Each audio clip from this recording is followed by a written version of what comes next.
একটাই কমেন্ট করছে এখন যে স্যার আমাদের টাইম ম্যানেজমেন্টের ইস্যু হচ্ছে, এতগুলো ক্লাস করে উঠতে পারছি না, প্লাস হচ্ছে এতগুলো যে সাবজেক্ট সেগুলোকে হ্যান্ডেল করা, ইয়েস স্যার। এত নোটস কে তৈরি করা, তারপরে আবার ডেসক্রিপটিভ করা। দেখো টাইম ম্যানেজমেন্টের ইস্যু সবার আছে।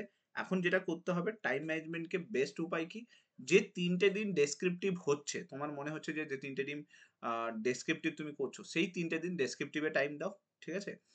আর বাকি যে টাইমগুলোতে সেগুলোতে যেরকম জিএস তুমি দেখছো বা সাবজেক্ট দেখছো সেটার উপর ফোকাস করো। ঠিক আছে? তো জিএস মানে জিএসটা তুমি বাকি সপ্তাহটা দেখো, শুক্র, শনি, রবি তুমি দেখবে খুব একটা জিএস ক্লাস আমি করাই না। মানে যেরকম কি এনটিপিসি ক্লাস হচ্ছে, ক্লাসের টাইমে ওইটুকু দেখে নাও। বাকি ডেসক্রিপটিভ না বেশিরভাগটা ক্লাসে লেখার চেষ্টা করো। ইন কেস যদি ক্লাসের টাইমটাকে ম্যানেজ করতে পারছো, রাত ১০ টায় যেটা হচ্ছে। ক্লাসের টাইমটা নিয়ে অসুবিধা হচ্ছে না। যেদিন হুম, আপনার ক্লাস থাকছে যদি আমি মানে কাজ না থাকে আপনার কাছে যদি অনলাইন থাকে তখন তো হয়ে যাচ্ছে। হুম। যে হোমওয়ার্ক গুলো দিচ্ছেন স্যার ওটা হ্যাঁ, নিয়ে মিনিমাম হোমওয়ার্কটা বলতে কারণ জিএস এর কাজের তো একটা একটা টপিক। ব্যাপার থাকে না? হোমওয়ার্ক বলতে জিএস এর একটা টপিক। ওইটাতে একটু প্রবলেম হচ্ছে। ওইটাতে না আমি মিনিমাম তো 2 ডেজ দিই। তো এবার দেখি আমি 3 ডেজ দিয়ে দেব। তাহলে ৩ দিনের মধ্যে একটু সময় বের করে একটা লেখার চেষ্টা করো। এখন কি বলতো এখন সমস্যা তো চলতেই থাকবে। টাইমের স্যার অনেক ইস্যু থাকবে সেটা 100% ঠিকই সিওর। স্যার। ঠিক আছে? কিন্তু একটা দিন বের করে এখন লিখতে হবে। দেখো আর ২ টো ৩ টে মাস আছে। মে মাস পর্যন্ত টাইম। Yes sir. এটা চলছে ফেব্রুয়ারি, মার্চ, এপ্রিল, মে। ৩ মাস আছে। ৩ মাসে কোথাও একটু টাইম বের করে লিখা প্র্যাকটিস করে নাও। কারণ ধরো এই সবসময় তো আর মিসেলেনিয়াস ব্যাচ, মেন্স এর ব্যাচ বা ক্লার্কশিপ এর মেন্স ব্যাচ নিয়ে আসা আমি তো একা মানুষ না। আমার পক্ষে সম্ভব হবে না। Yes sir. সেটাও সো একটা হ্যাঁ, এটা একটা বড় সবথেকে বড় প্রবলেম বলতে পারো। তো এখন ঐজন্য যখন যেহেতু শিখে নিচ্ছ, একবার শিখে নিলে সামনে যখন মিসেলেনিয়াস মেন্স আসবে বা ক্লার্কশিপ মেন্স আসবে, এর পরেরটা বলছি, সেটাতে অনেক আচ্ছা। হেল্প করবে। তো ঐজন্য বললাম এই ৩ টে মাসে একটু অ্যাডজাস্ট করে টাইম বের করে নাও। আরেকটা জিনিস যেটা বাকিদের ক্ষেত্রে বলছি, হয়তো তুমি প্রফেশনাল আছো বলে এই প্রবলেমটা হচ্ছে। অনেকের কি হচ্ছে অনেকগুলো ক্লাস অ্যাটেন্ড করে। আমি তাদেরকে বলব যে তুমি একটু ক্লাসের টাইম চেঞ্জ করার চেষ্টা করো। একটু কমানোর চেষ্টা করো। আননেসেসারি অনেকগুলো ক্লাস করার দরকার নেই। আর যদি ইন কেস তোমাকে করতেই হবে, যেরকম কি ম্যাথ তোমাকে করতেই হবে, আ ইংলিশ ক্লাস অন্য কোথাও করলে করতেই হবে। তো সেক্ষেত্রে চেষ্টা করো যে ধরো আমার ক্লাসটা যদি থাকে, জিএস ক্লাস তুমি ডেইলি করছো, তুমি ২ টো ক্লাস স্কিপ করে দাও আমার। তুমি সেই দুটোকে ভালো করে করো। বাকি পরের দিন আবার যখন রেকর্ডেড যদি সময় পাও দেখলে, না হলে কিন্তু করো। সবসময় চেষ্টা করো এরকম ক্লাসকে কন্টিনিউ করতে যেটা ধারাবাহিকতার সঙ্গে কন্টিনিউ হচ্ছে। আমার ২ টো ক্লাস মিস হয়ে গেলেও নেক্সট ক্লাসে যখন তুমি জয়েন করবে দেখবে ২ টো ক্লাস রিভিশন হয়ে যায়। আগের যে ২ দিন ২ টো ক্লাস করেছিলে সেটা রিভিশন হয়ে যায়। আচ্ছা, তো আচ্ছা। তাহলে তুমি আমার ২ টো ক্লাস স্কিপ করতে পারো। আমি সবসময় বলি যে ইচ অ্যান্ড এভরিওয়ান কে আমি কখনো বলি না যে এই ক্লাস বন্ধ করতে হবে, ওই ক্লাস বন্ধ করতে হবে। আমি সবসময় বলি যে ক্লাসটা তুমি করছো সেটাতে যেন তোমার ফুল ফোকাস থাকে। ফুল যেন তুমি আ কন্টিনিউটির সঙ্গে এটাকে অ্যাটেন্ড করো। এটা আমার মেইন উদ্দেশ্য থাকে। ঠিক আছে? তো তাহলে কিন্তু তুমি একটু হলেও যে ক্লাসটা করছো সেটাতে ফোকাসের সঙ্গে ক্লাসটা করতে পারবে। ঠিক আছে? Okay sir. Okay. Thank next you sir. হ্যাঁ, থ্যাংক ইউ নীল। প্রিয়াঙ্কা বলো। প্রিয়াঙ্কা কি প্রবলেম আছে বলো প্রিয়াঙ্কা? আ হ্যাঁ স্যার। হ্যাঁ, বলো। হ্যাঁ স্যার, আপনি আগের দিন যে প্রতিবেদনটা লিখতে দিয়েছিলেন হ্যাঁ, এলাকার ওই খারাপ রাস্তার উপর, আমার হ্যাঁ, মেন সমস্যা হচ্ছে স্যার সময়টা। হ্যাঁ, আমি ২০ মিনিটের মধ্যে স্যার হুম, জমা দিলাম, কিন্তু কনক্লুশনটা স্যার লিখতে পারলাম না, শেষ করতে পারলাম না। বেশ। এটা না হ্যাঁ, মানে তারপর আবার হুম, হুম, বলো। হ্যাঁ স্যার, ওয়ার্ড কাউন্টিং করতে হবে, তো হুম, সেটাও একটা ব্যাপার। লেখাটাও অনেক বড় হয়ে যাচ্ছে, ওটা কি হুম। করে ঠিক করা যায়? আচ্ছা, এবারে এখানে আমি একটা জিনিস বলে দিই শোনো। ২ টো জিনিস, একটা হচ্ছে টাইমের মধ্যে লিখতে হবে আর আমরা বুঝতে পারি না যে কতটা অ্যামাউন্ট লিখতে হবে, তাই তো? আমি তোমাকে হ্যাঁ বলছি স্যার। পরীক্ষার হলে গিয়ে তুমি যদি তোমার হাতের লেখা মিডিয়াম রেঞ্জে থাকে, মানে যেটা নরমাল রেঞ্জ থাকে, তাতে তোমাকে লিখতে হবে একটা পেজের পুরোটা, আরেকটা পেজের হাফটার কিছুটা উপর পর্যন্ত হলে কমপ্লিট। ওটা হচ্ছে তোমার টোটাল ১৫০ ওয়ার্ড। ঠিক আছে? ২৫০ ওয়ার্ড মানে কি? একটা পেজ পুরোটা, আরেকটা পেজও পুরোটা তার শেষ পর্যন্ত তুমি লিখছো। প্রায় মোর অর লেস শেষ পর্যন্ত লিখছো। ওটা হচ্ছে ২৫০ ওয়ার্ড। তুমি যতবার ট্রাই করে নাও ওই সেম প্রসিডিওরেই থাকবে। তো এবার যখনই তুমি দেখছো যে আমাকে তোমার কাছে তাহলে আইডিয়া ক্লিয়ার যে একটা পেজের পুরোটা লিখতে হবে, তারপরে হাফ পেজের লাস্ট পার্টটা লিখতে হবে। তার মানে তোমার পুরো প্ল্যান থাকবে কিভাবে ইন্ট্রোডাকশনটাকে কতটা জায়গার মধ্যে করবে, কতটা বডির মধ্যে করবে, কতটা কনক্লুশনের মধ্যে করবে। ঠিক আছে? এটা ১ম কথা। ওয়ার্ড কাউন্টটা বুঝে যাবে তাহলে। তারপরে গিয়ে ওয়ার্ড কাউন্ট করবে না। কারণ এই যে ফরম্যাটটা স্ট্যান্ডার্ডটা দিলাম, এটা তুমি সব এক্সামে ফেলে দাও ১৫০ ওয়ার্ড ওর মধ্যেই কভার আপ হবে। এবার হয়তো ১৫০ র জায়গায় ধরো ১৭০ হয়ে যাবে, ৮০ হয়ে যাবে, সেটা নরমাল। ঠিক আছে? কিন্তু অতটার মধ্যে কভার আপ হবে। এবার আসি যে অনেকে বলতে পারো যে স্যার আমার যেটা টাইম হচ্ছে না 20 মিনিটের মধ্যে আমি কি করে কমপ্লিট করব। তো এক্ষেত্রে বলে দিই 20 মিনিটের মধ্যে লেখার প্র্যাকটিস না থাকলে 20 মিনিটের মধ্যে কমপ্লিট করবে। আমি তো 20 মিনিট এখানে দিচ্ছি। তুমি ওখানে ধরে চলো 6টা টপিক তোমাকে ক্লার্কশিপে লিখতে হবে। মিসলেনিয়াসে টাইম তুমি সবসময় কনস্ট্যান্টের মধ্যেই থাকবে। সো সবথেকে বেস্ট জিনিস কি, যদি প্রথমবার ট্রাই করেছো 20 মিনিটের মধ্যে তোমার কনক্লুশন লেখা হয়নি, নেক্সট টাইম তুমি বডিকে ছোট করে দাও, চেষ্টা করো 20 মিনিটের মধ্যেই কমপ্লিট করতে। এটা একদিনে হবে না, এটা টাইম লাগবে। এটা যখন তুমি করতে থাকবে, প্র্যাকটিস করতে থাকবে, ডেলি বেসিসে তুমি যখন এর মধ্যে জয়েন হতে থাকবে, ডেলি বেসিসে প্র্যাকটিস করতে থাকবে, ও দেখবে আস্তে আস্তে আস্তে আস্তে তোমার চেঞ্জেসটা আসবে। এবার আমি ওই জন্যই সবাইকে লাইভ লেখাই, এই জন্যই লেখাই যে টাইম টেকিং। তুমি দেখবে পরীক্ষার হলে এই যে লিখছো না প্রত্যেকদিন ক্লাসের মধ্যে, এটা কতখানি হেল্প করবে তুমি কল্পনা করতে পারো। তোমার পাশের ছেলে যদি প্র্যাকটিস না করে থাকে, তার হাফ পেজ কমপ্লিট হবে না, কিন্তু তোমার এক পেজ কমপ্লিট হয়ে বসে থাকবে তুমি। ঠিক আছে? তো এটা হেল্প করবে ডেলি লেখাটা, যেটা করাই না কেউ। আমি তাই জন্য বলি যে তোমরা লেখো, প্র্যাকটিস করো, কারণ নতুন জিনিস জেনে কিছু লাভ নেই। ঠিক আছে? যত বেশি হ্যাঁ লিখবে স্যার, তত মানে তত আগে তো কিছুই স্যার পারতাম না, এখন তো হ্যাঁ, তবু স্যার কনফিডেন্স মানে পাচ্ছি আর কি। হ্যাঁ, সেটাই ইংলিশে আমি কিছু বলছি। বেরোতোই না স্যার, আজকে ইংলিশে লিখলাম আর কি, মানে ঠিক আছে স্যার তাই। ঠিক আছে, ঠিক আছে, ওকে প্রিয়াঙ্কা, ভালো থেকো। আচ্ছা, হ্যাঁ স্যার, দীপিকা থ্যাংক। বলো। দীপিকা রয়েছে? দীপিকা? আচ্ছা, নেক্সট হ্যাঁ স্যার, অদ্রি। আছি আছি হ্যাঁ আছি। বলো দীপিকা, কি প্রবলেম হচ্ছে বলো। বলো দীপিকা। বলছি হুম। রিপোর্ট রাইটিং বা এই রিপোর্ট রাইটিং বাংলা বা ইংলিশের ক্ষেত্রে আমরা যে ডেটার এই কালেকশনটা করব, হুম। কেমন করে নিউজ পেপার থেকে কিভাবে ডেটা কালেকশনটা করব? আচ্ছা, ক্লার্কশিপের ক্ষেত্রে আমি বলবো কোনো ডেটা দেওয়ার চেষ্টা করবে না, নর্মাল সাধারণ প্রতিবেদন লিখবে। ঠিক আছে? মিসলেনিয়াসের ক্ষেত্রেও ওখানেও রিপোর্টে খুব একটা বেশি ডেটাকে ইনক্লুড করবে না, যদি জানা থাকে এক দুটোকে জেনারেল ডেটা দেবে, আদারওয়াইজ ডেটা দেওয়া দরকার নেই। ডেটা কোথায় লাগবে? ডেটা থাকবে জিএসএ। ঠিক আছে? জিএসএ মাস্ট তোমাকে ডেটা দিতে হবে, আর ডেটা ইনক্লুড করেই তোমাকে করতে হবে। আমি কি করব, তোমাদেরকে ওই ক্যাটাগরি ওয়াইজ ডেটা বানিয়ে দেবো। যেরকম ধরো ওমেনের টপিক এলে তুমি এই ডেটা ইনক্লুড করবে, পলিটির কোনো টপিক এলে তুমি এই ডেটা ইনক্লুড করবে। তো সেটা আমি আলাদা আলাদা করে তোমাদেরকে বানিয়ে দেবো। এখন তো তোমরা লেখা স্টার্ট করেছো, সবে কয়েকটা দিন হয়েছে, 3-4টে টপিক হয়তো লিখেছো। মোরলেস এক্সাম আস্তে আস্তে প্রায় 40 থেকে 50 খানা টপিক হয়ে যাবে। তো আমি ক্যাটাগরি ওয়াইজ না ডেটা বানিয়ে দেবো, যে ইকোনমি যদি আসে তোমার কাছে, এই 5খানা ডেটাকে তুমি ইনক্লুড করে দেবে, সে যে টপিকে আসুক। ঠিক আছে? বা সোশ্যাল কোনো টপিক এলেও তুমি ওই ডেটাগুলোকে ইনপুট করবেই করবে। তো তার ফলে কি হবে না, এখন কি করছি আমি, এখন তোমাদের লেখার অভ্যেসটা বিল্ড করছি। এরপরে কি হবে, লেখার অভ্যেস বিল্ড হয়ে গেলে ডেটা দেওয়ার সঙ্গে সঙ্গে তুমি ডেটাকে ইনপুট করতে শিখে যাবে, কোথায় কোথায় ইনপুট করতে হবে। তো ওটা আমি আস্তে আস্তে তোমাদেরকে করাবো জিএস এর। আগে আমি চাইছি যে তোমরা একটু লেখার অভ্যেসটা তৈরি করে ফেলো, কিভাবে লিখতে হয়, কি প্র্যাকটিস করতে হয়, ওই লেখার অভ্যেসটা তৈরি হয়ে যাক। ফরম্যাট গুলো মেনটেন করতে শিখে যাও, ভূমিকা, তারপরে সঙ্গে সঙ্গে তুমি কিভাবে ফ্লো চার্ট মেনটেন করবে, তুমি কিভাবে তাকে পয়েন্ট ওয়াইজ লিখবে, ওটা শিখে যাও। তারপরে ডেটা ইনপুট করাটা শিখিয়ে দেবো। সেই ডেটাগুলো আমার কাছে আছে, আমি সব প্রোভাইড করে দেবো। ঠিক আছে? আর সে হুম। সে টপিক গুলো হুম। আপনি যেগুলো লিখাচ্ছেন হুম। সেগুলো বাদ দিয়ে কি না, মানে আমি আর বলবো যে কোন, আর কোনো টপিক দেখো না। আমি যেগুলো লেখাচ্ছি সেগুলো মানে এখন তো তবে লেখানো স্টার্ট হয়েছে। এটা তো আর সে দেখবে। হুম। কতগুলো মিস হয়ে গেছে আমার সেইগুলো আচ্ছা, তো, মানে মডেল আনসার তো পেয়ে যাবে সেগুলোর। আচ্ছা আচ্ছা সেটা আচ্ছা মডেল আনসার থেকে দেখে নেবে। আর আচ্ছা দেখো, আমি একটা মডেল আনসার দিই যেটা হচ্ছে ইলাবোরেট ওয়েতে লেখা থাকে। ওইটাকে অ্যাজ এ অ্যান্সার হিসেবে কখনো পুট করবে না, কারণ ওটা তো অনেক বড় আছে, তাই না? তো হুম ওটা দিই কেন না, ওটা তুমি পড়ো, তুমি পড়ে তুমি একটা আইডিয়া ক্রিয়েট করে নাও, দিয়ে তুমি লেখাটাকে লেখো। আমি যদি পুরো খাইয়ে দিই না, তুমি ওটাকে খেয়ে দিয়ে বসে থাকবে, দিয়ে তুমি ভাববে ওটাকেই মুখস্থ করে চলে যাবো। এতে প্রবলেম কি হবে, এটা কিন্তু পুরো পুরো অনলাইন বলো অফলাইন বলো, এটা কিন্তু খাওয়ানোর সিস্টেম চলছে। আমি চাই যে, ক্রিয়েটিভ তো আসবে হ্যাঁ, না। আমি চাই যে ওই টপিকে আসবে, কোন গ্যারেন্টি আছে? অন্য টপিক তো আসবে, তোমাকে লেখার ফ্লোটা তো জানতে হবে, কিভাবে ফ্লো রেট মেনটেন করব, কিভাবে করব। তো ওটা তো জানতে হবে। তো ওটা যখন তুমি জেনে যাবে, তখন তোমার লেখাটা ভালো বেড়ে যাবে। ঠিক আছে? আমি হুম। স্যার আরেকটা কোশ্চেন বলো বলো। বলছি, মানে কনসিস্টেন্সি মেনটেন করতে পারছি না হেলথের প্রবলেমের জন্য, হুম। মানে এত আমি মানে দীর্ঘক্ষণ বসে থাকতে পারছি না, হুম। পড়তে পারছি না, তাই জন্য খুব মানে ব্রেক হচ্ছে ব্রেক হচ্ছে, স্টাডিতে, বুঝতে মানে পেরেছি। করতে পারছি না। দেখো, প্রথমত আমি তো বলি হেলথ আগে। তবে আমি মিনিমাম যেটা পড়াশুনোর যেটা টাইমিং বলি, যে মিনিমাম 6 আওয়ার্স দেওয়ার চেষ্টা করো। এর বেশি দরকার নেই। প্রচুর এনাফ। 6 আওয়ার্স এর বেশি দিচ্ছ যদি, তোমার হেলথের উপরেও একটা প্রেশার আসবে। আর 6 আওয়ার্স আমি কেন বলি, তুমি যদি স্ট্র্যাটেজিক্যালি জিনিসটাকে ম্যানেজ করতে পেরেছো, যেরকম এমসিকিউ কখন করব, মক টেস্ট কখন করব, কিন্তু যেটুকু টাইম বসছো সেইটুকু টাইম যেন তুমি ফুল ফোকাসে বসো। ওটা যদি তোমার থাকে তাহলে তুমি দেখবে একটা পার্টিকুলার টাইমের মধ্যে তুমি পুরো পড়াটাকে ম্যানেজ করতে পারছো। ঠিক আছে?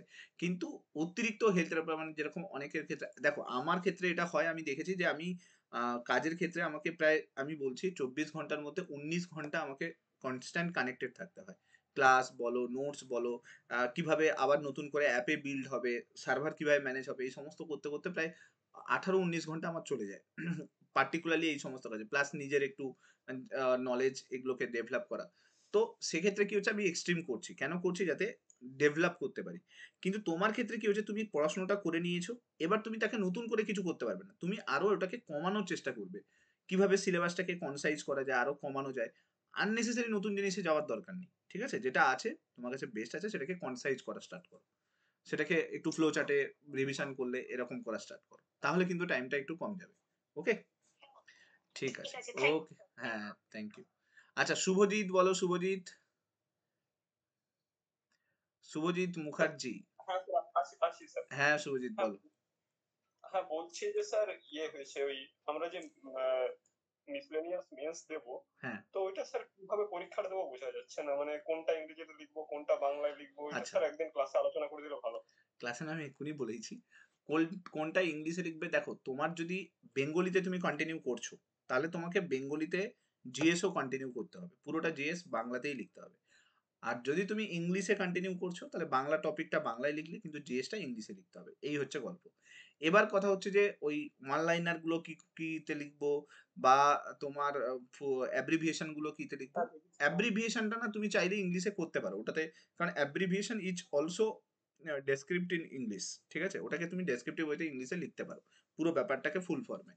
আর রইলো বাকি কোয়েশ্চেন গুলো কিন্তু বাংলাতে লিখতে হবে, ওটাতে কোনো অসুবিধা নেই।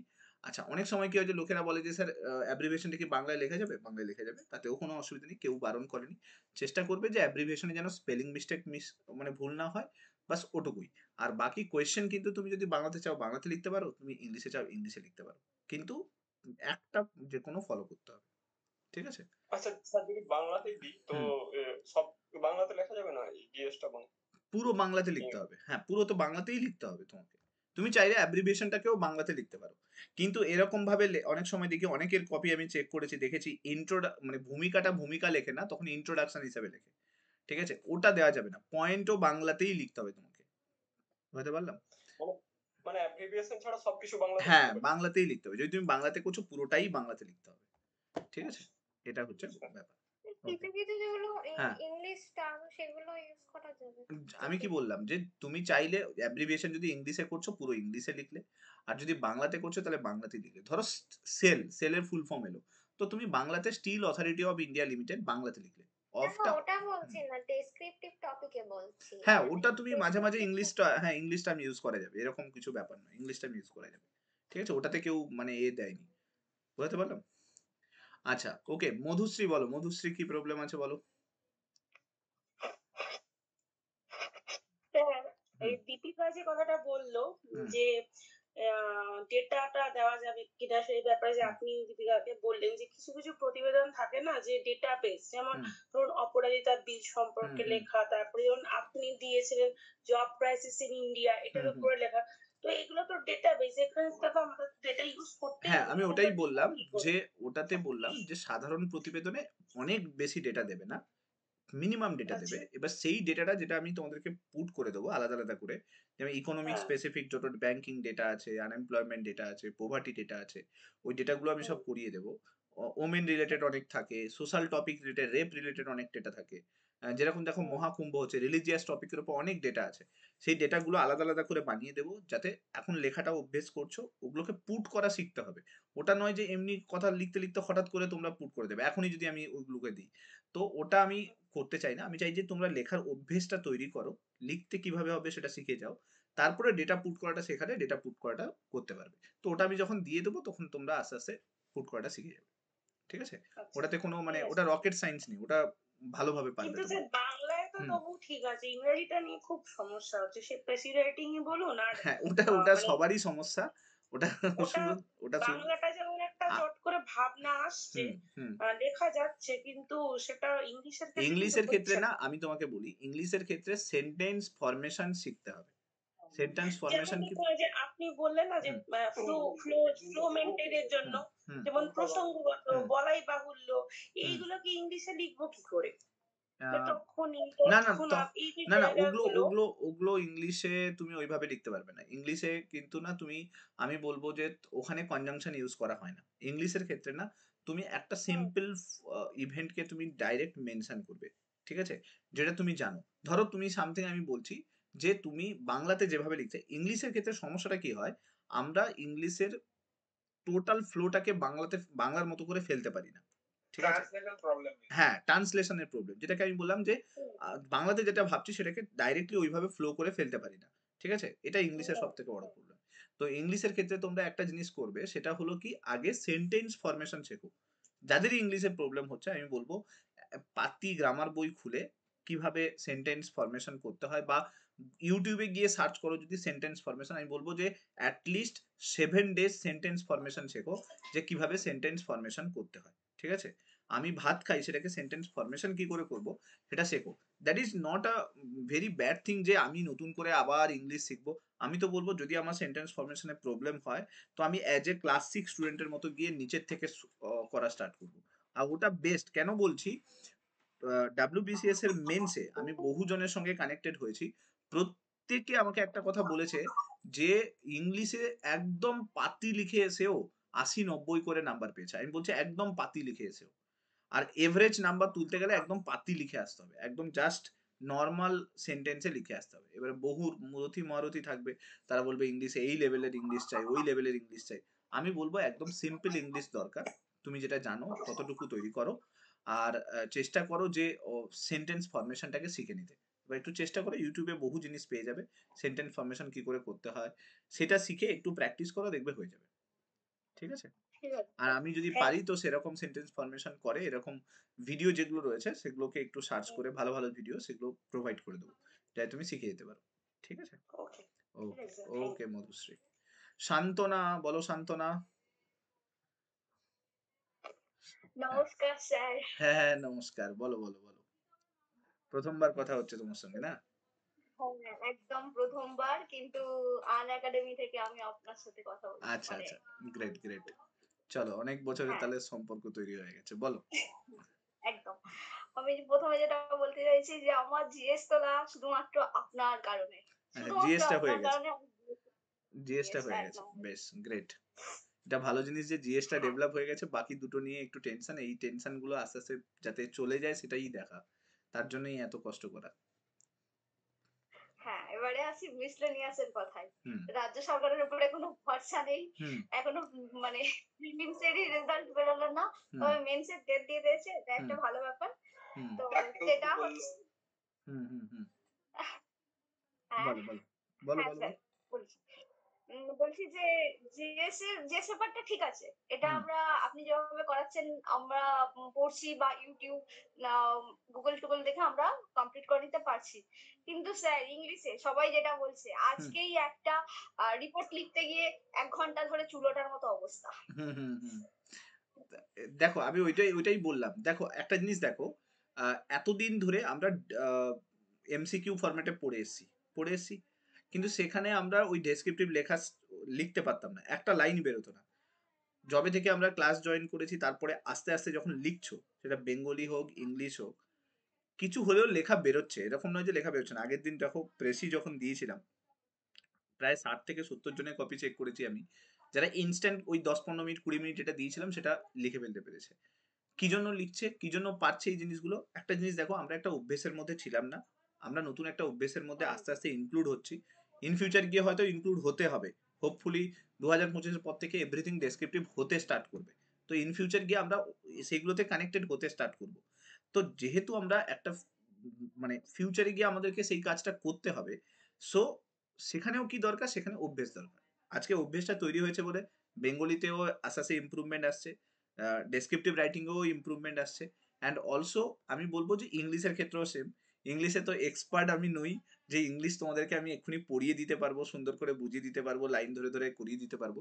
কিন্তু আমি এটা জানি যে যদি তোমাদের মধ্যে সেইটুকু পোটেনশিয়াল আছে, তুমি যদি আস্তে আস্তে সেন্টেন্স ফরমেশন শিখে যাও, তুমি যদি আস্তে আস্তে লেখাটা শিখে যাও, আর একটু যদি অভ্যেস তৈরি করে ফেলতে পারো, যেরকম জিএস এর উপরে ভালোবাসাটা হয়েছে কেন, যে কনস্ট্যান্ট লেগে আছি, কানেক্টেড হচ্ছি, কথা বলছি ওই জিনিসগুলোকে নিয়ে, ডিসকাস করছি, চর্চা করছি, তার জন্যই কিন্তু হয়ে গেছে জিএসটা।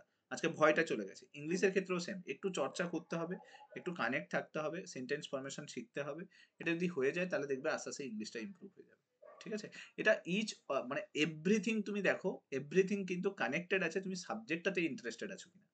যদি সাবজেক্টটাতে ইন্টারেস্টেড থাকো, তোমার দেখবে সব সাবজেক্টই হয়ে যাবে।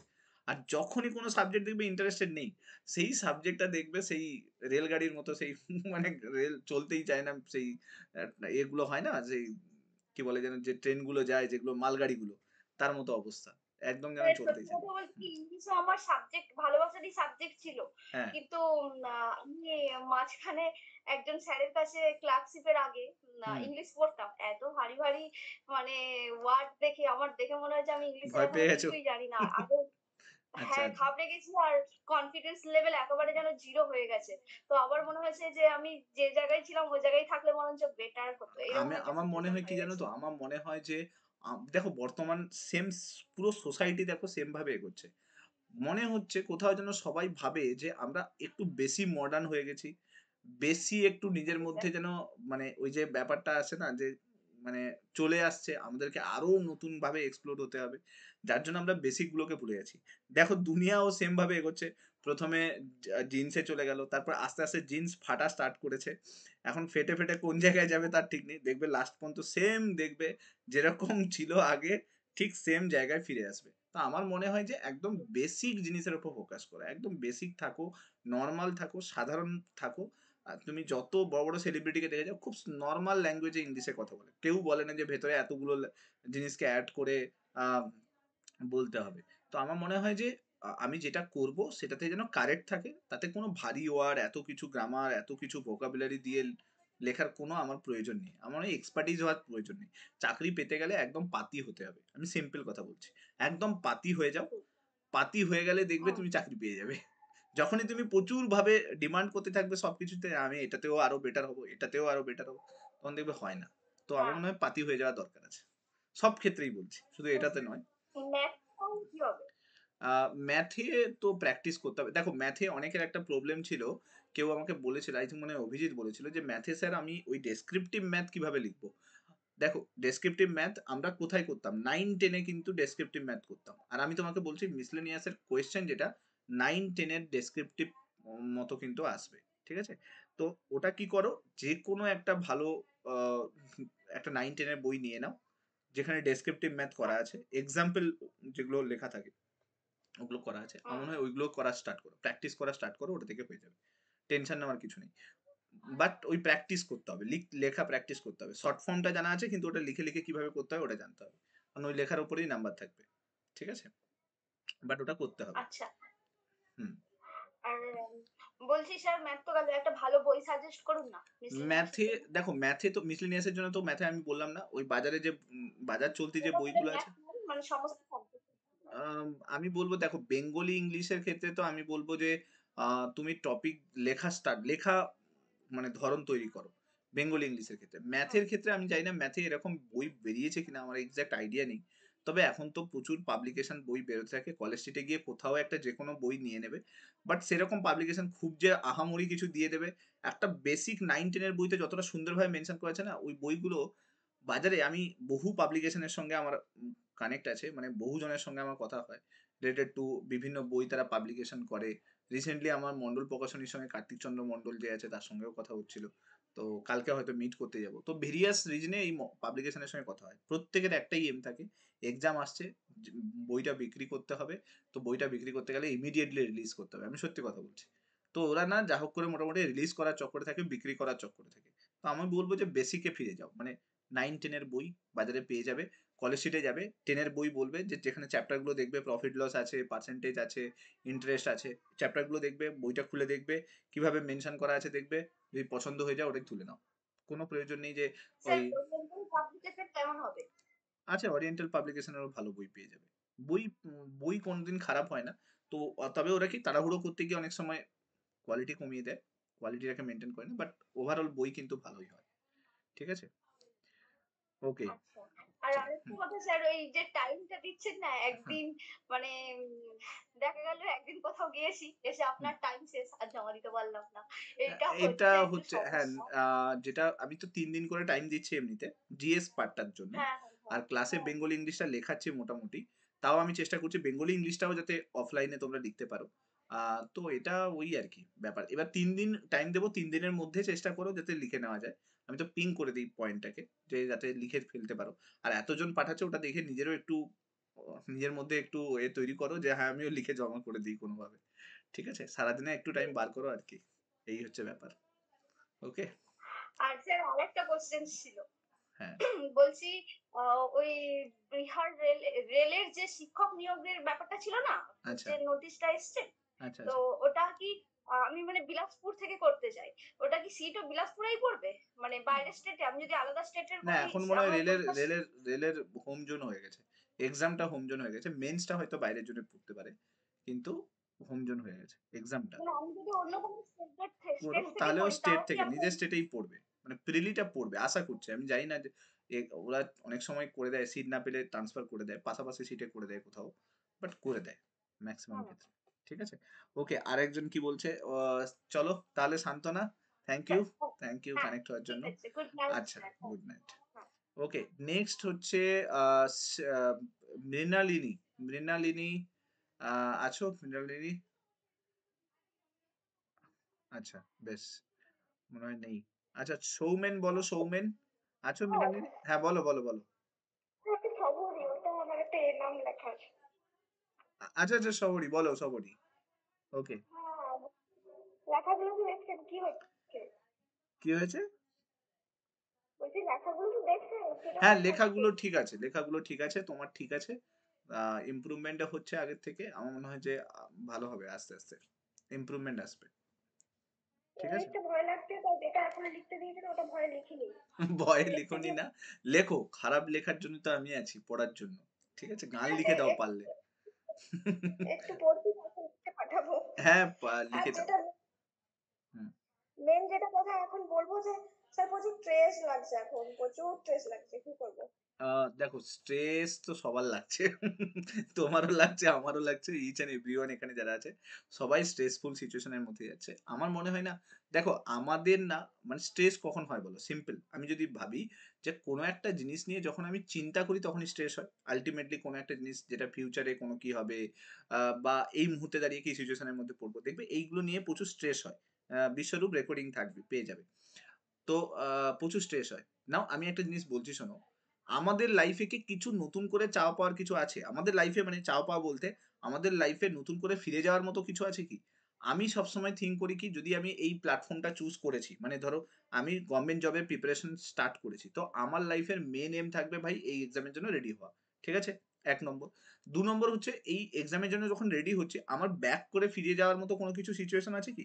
মানে তোমার লাইফে তুমি এই গভর্নমেন্ট জব করতে করতে যদি কোনোভাবে গভর্নমেন্ট জব ছেড়ে দিয়ে তুমি ব্যাক করে কোথাও যেতে পারবে কি? সেখানে সেরকম কোনো অপশন আছে কি? যদি অপশন থাকে, তুমি যদি মনে করো যে না ওটা তুমি ফ্রুটফুল পেয়ে যাবে, তো আমি বলবো সেটাকে সঙ্গে নিয়ে তুমি গভর্নমেন্ট জবের প্রিপারেশন করো। কারণ হচ্ছে আমরা যখন কোনো একটা অপশন পিছনে রেখে দেবো না, বা যখনই অপশন দেখবে আমাদের লাইফে মানে পাওয়ার মতো আর কিছু নেই, আমরা যা আছে এখানেই আছি, যা পড়ছি যা করছি, যা লড়াই এটাই লড়াই, এটাই যদি কিছু হয় ওপরে সামনের দিকে এগোবো, ভালো জায়গায় পৌঁছবো। আর যদি কিছু না হয় তাহলে ঠিক আছে, ওপরওয়ালা এতদিন পড়াশোনা করেছি, ওপরওয়ালা নিশ্চয়ই কোনো না কোনো অপশন খুঁজে দেবে আমার জন্য। আমি এটুকু এক্সপেক্ট করি, আমি মানে ওপরওয়ালার কাছ থেকেও এক্সপেক্ট করি বলতে পারো। অ্যান্ড অলসো আমার মনে হয় যে এটাই হচ্ছে প্রত্যেকের হওয়া উচিত, যে তুমি যদি পড়াশুনো করছো, তুমি যদি একটা মানে জোনের মধ্যে যাচ্ছ, অলওয়েজ ডেডিকেটেড আছো, তো ওপরওয়ালা নিশ্চয়ই ভালো কিছু তোমার জন্য রেখে রেখেছে। তো তার জন্য বেকার ফিউচারকে নিয়ে স্ট্রেস করে কিচ্ছু লাভ নেই। আমি তোমাকে বলছি, রিসেন্টলি আমার একজন এএলপির সঙ্গে কথা হচ্ছিল, অ্যাসিস্ট্যান্ট লোকো পাইলট, তোমরা জানো হয়তো এএলপির সঙ্গে কথা ও মানে এনটিপিসি যে এক্সামটা ক্লিয়ার করেছে, মানে রিলেটেড টু এনটিপিসি, ওর সঙ্গে আমার কথা হচ্ছিল। এনটিপিসি ক্লিয়ার করেছে রাত দিন খেটে, রাত দিন খেটে। ঠিক আছে, আমি তাকে রিসেন্টলি জিজ্ঞেস করছিলাম যে কিরে জবটা তো পেয়েছিস, তাহলে একটু আমার স্টুডেন্ট গুলোকে একটু হেল্প করে দে, তার সঙ্গে একটু কথা বলে দে। বলছে ভাই যে জবটা পেয়েছি সেই জবটাতে আমি নিজেই হ্যাপি নই। ঠিক আছে? তো আমি বললাম রাত দিন খেটে পড়াশোনা করলি তারপরে তুই কেন হ্যাপি নই? মানে হ্যাপি নই এই ব্যাপারটা কেন? না ওয়ার্ক লাইফকে ব্যালেন্স করতে পারছি না। আন্ডারস্ট্যান্ড? মানে চাকরি তো করছে কিন্তু চাকরির সঙ্গে লাইফটাকে ব্যালেন্স করতে পারছে না। কারণ এএলপি তে তোমরা জানো তাদেরকে অ রাত নেই দিন নেই হঠাৎ করে পাঠিয়ে দেয়। তারপরে রাতে ট্রেনের মধ্যেই থাকে। এবার কি লাইফ ব্যালেন্স হচ্ছে না, ফ্যামিলিকে টাইম দিতে পারছে না, এরকম লাইফটা ক্রিয়েট হচ্ছে। তো আমার ক্ষেত্রে না আমি মনে করি যে কখনো লাইফের থেকে কোনো কিছু মানে তুমি পড়াশোনা করছো চাকরি পেয়ে যাবে, কখনো এক্সপেকটেশন নিয়ে এগোবে না। তুমি আজকে আছো, এই মুহূর্তটাকে এনজয় করছো, বেটার করার চেষ্টা করছো, দ্যাটস দ্য মোটো। তো এতে স্ট্রেস নিয়ে না, হ্যাঁ আমি স্ট্রেসটা কোথায় হয় জানো, ফ্যামিলি স্ট্রেস চলতে থাকে, বাবা একটা এক্সপেকটেশন করতে থাকে, হ্যাঁ ফ্যামিলিতে একটা এক্সপেকটেশন চলতে থাকে, যার জন্য ওটা নিয়ে আমরা স্ট্রেস ফিল করতে থাকি। তা আমি বলবো যে স্ট্রেস ফিল করে কি লাভ? আলটিমেটলি দেখো স্ট্রেস নিয়ে তুমি ওভার থিঙ্কিং করে পাবেটা কি? আমি যদি আজকে থিঙ্ক করতে থাকি যে জিএস ফোরামে আজকে ধরো 1000 স্টুডেন্ট হচ্ছে, কালকে ধরো 1000 স্টুডেন্ট হলো না, আমি ওটাকে নিয়ে যদি এখনই স্ট্রেস করতে থাকি, তো আলটিমেটলি আমি বাকি কাজগুলো পরবর্তীকালে যে স্টুডেন্টের যে তাদেরকে হেল্প করা, তাদেরকে করা, স্যার তার তো ইম্প্যাক্ট আসবে, হ্যাঁ কিনা বলো? সেখানে আমি বেটার পারফর্ম করতে পারবো না, সবার সঙ্গে কানেক্ট হতে পারবো না। তো বেটার হয় কি ওভার থিঙ্কিং ছাড়ো, আজকে বেঁচে আছো, আজকে বেস্টটুকু দেওয়ার চেষ্টা করো, কালকে থাকতে পারো, কালকে নাও থাকতে পারো, কিন্তু তোমার কাজ, তুমি যা কাজ করে গেছো সেটা সবার কাছে যেন একটা ইম্প্যাক্ট হিসেবে আসে। তোমাকে যেন কেউ না বলে, মানে এই যে জিনিসটা না, এটা হয় প্রত্যেকের মধ্যেই হয়। স্ট্রেস যে তোমার মধ্যে শুধু হয় তা নয়, ইচ এন্ড এভরিওয়ান এখানে যারা হুম, বলো বলো। এখন সেটা তো কিছুটা হুম আপনি যে বলছেন সেটা এখন করবে যে পজিটিভ মানে কিছু ভাবতে, হুম আবার তো ভুলে যাচ্ছি, আবার ট্রেস হয়ে যাচ্ছে, আবার হ্যাঁ, আমি এটা মাঝে এটা মাঝে এটা এরকম দেখো, কিছু এটা কেন হচ্ছে? এটা হচ্ছে বিকজ অফ দ্যাট, মানে এটা ফ্যামিলি সিচুয়েশন বা পারিপার্শ্বিক সিচুয়েশনের কারণে এটা হতে থাকে। আমি না বলছি না, এটা সবারই হয়, আমার লাইফেও চলতে থাকে। কিন্তু আমি না সবসময় এটা ভেবে এসে লেট গো করতে শিখে গেছি। আমি সেই ছোটবেলা থেকে লেট গো করতে শিখেছি। এত স্ট্রেসফুল সিচুয়েশনের মধ্যে গেছি না, আমার মধ্যে ওই জিনিসটা চলে এসেছে যে আমি করে কি করব? আমি স্ট্রেস নিয়ে করবোটা কি? আমি তো স্ট্রেস নিয়ে কিছু রেজাল্ট পাবো না। ধরো আমি ওভার থিঙ্কিং করতেই থাকলাম সারাদিন ধরে যে আমার কি হবে, আমি ভবিষ্যতে কোথায় যাব, আমার লাইফে কি হবে। আমাকে বলো ভবিষ্যতে কি হবে, কালকে বেঁচে থাকবে কোন গ্যারেন্টি আছে? কোনো গ্যারেন্টি তো নেই।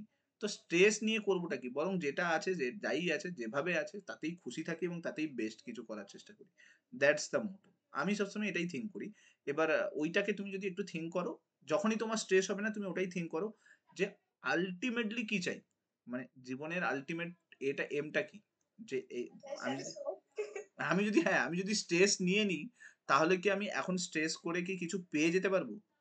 জানো তো একটা কোম্পানি আছে, নাম ভুলে যাচ্ছি, অনলি ঘুমানোর জন্য টাকা দেয়। মানে তুমি ওখানে গিয়ে ঘুমোবে তার জন্য টাকা, তাও কেউ জয়েন করে না। কোটি কোটি টাকা দেয়, তাও কেউ জয়েন করে না। কেন? না লোকে গিয়ে কি করবে, সে ঘুমোতেই পারবে না। যাকে ঘুমানোর জন্য টাকা দেওয়া হবে না সে ঘুমোতে পারবে না। ঠিক একইভাবে যদি তোমাকে স্ট্রেসের জন্য টাকা দেওয়া হয়, তুমি স্ট্রেস চেষ্টা করলেও স্ট্রেস হতে পারবে না। কেন? না বিকজ অফ দ্য স্ট্রেস পেতে গেলেও তো সেই কন্ডিশনটা দরকার, সেই সিচুয়েশনটা দরকার। সেম জিনিস, স্ট্রেস হতেই থাকবে, সবার মধ্যেই হয়, বাট ওটাকে নিয়ে ওভার থিঙ্কিং করো না। হয়েছে হয়েছে, বাস বুঝতে লেট গো করো। ঠিক আছে, লেট গো করতে শিখে যাও। ওকে, পারছি। বেশ।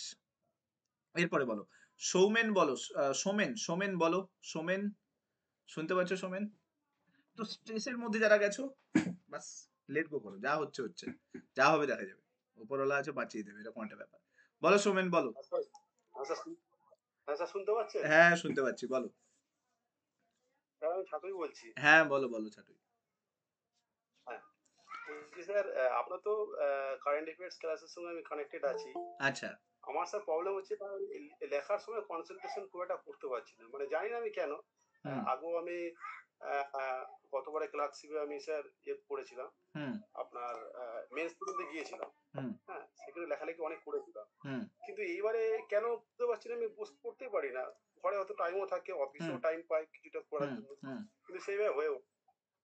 হয়ে উঠছে না। তাই আমি চেষ্টা করছি, আপনি বলেছেন কয়েকটা মোটিভেটিভ যে সমস্ত ক্লাস আপনি দিয়েছেন এগুলো হুম দেখছি, হুম ভিডিওগুলো দেখে কিছুটা মোটিভেট আমি হচ্ছি।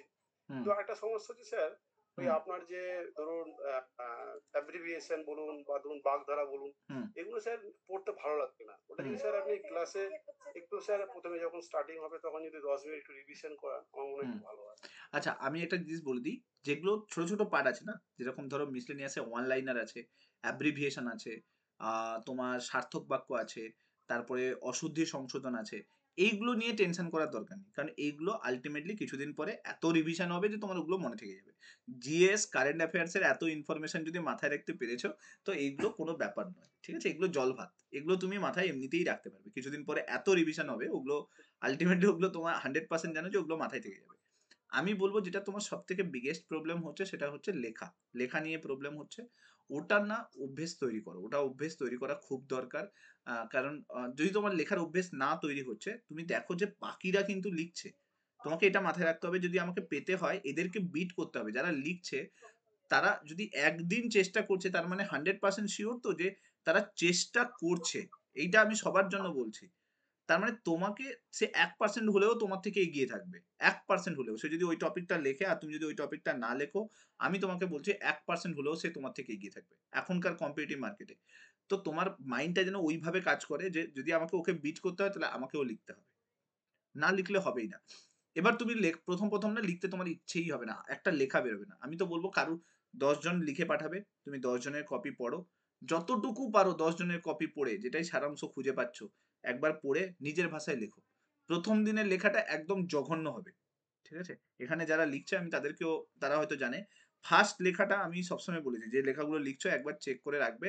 যখন পরীক্ষার দিন আগের দিন তুমি যখন দেখবে তোমার লেখার মধ্যে কি চেঞ্জেস দেখতে পাবে।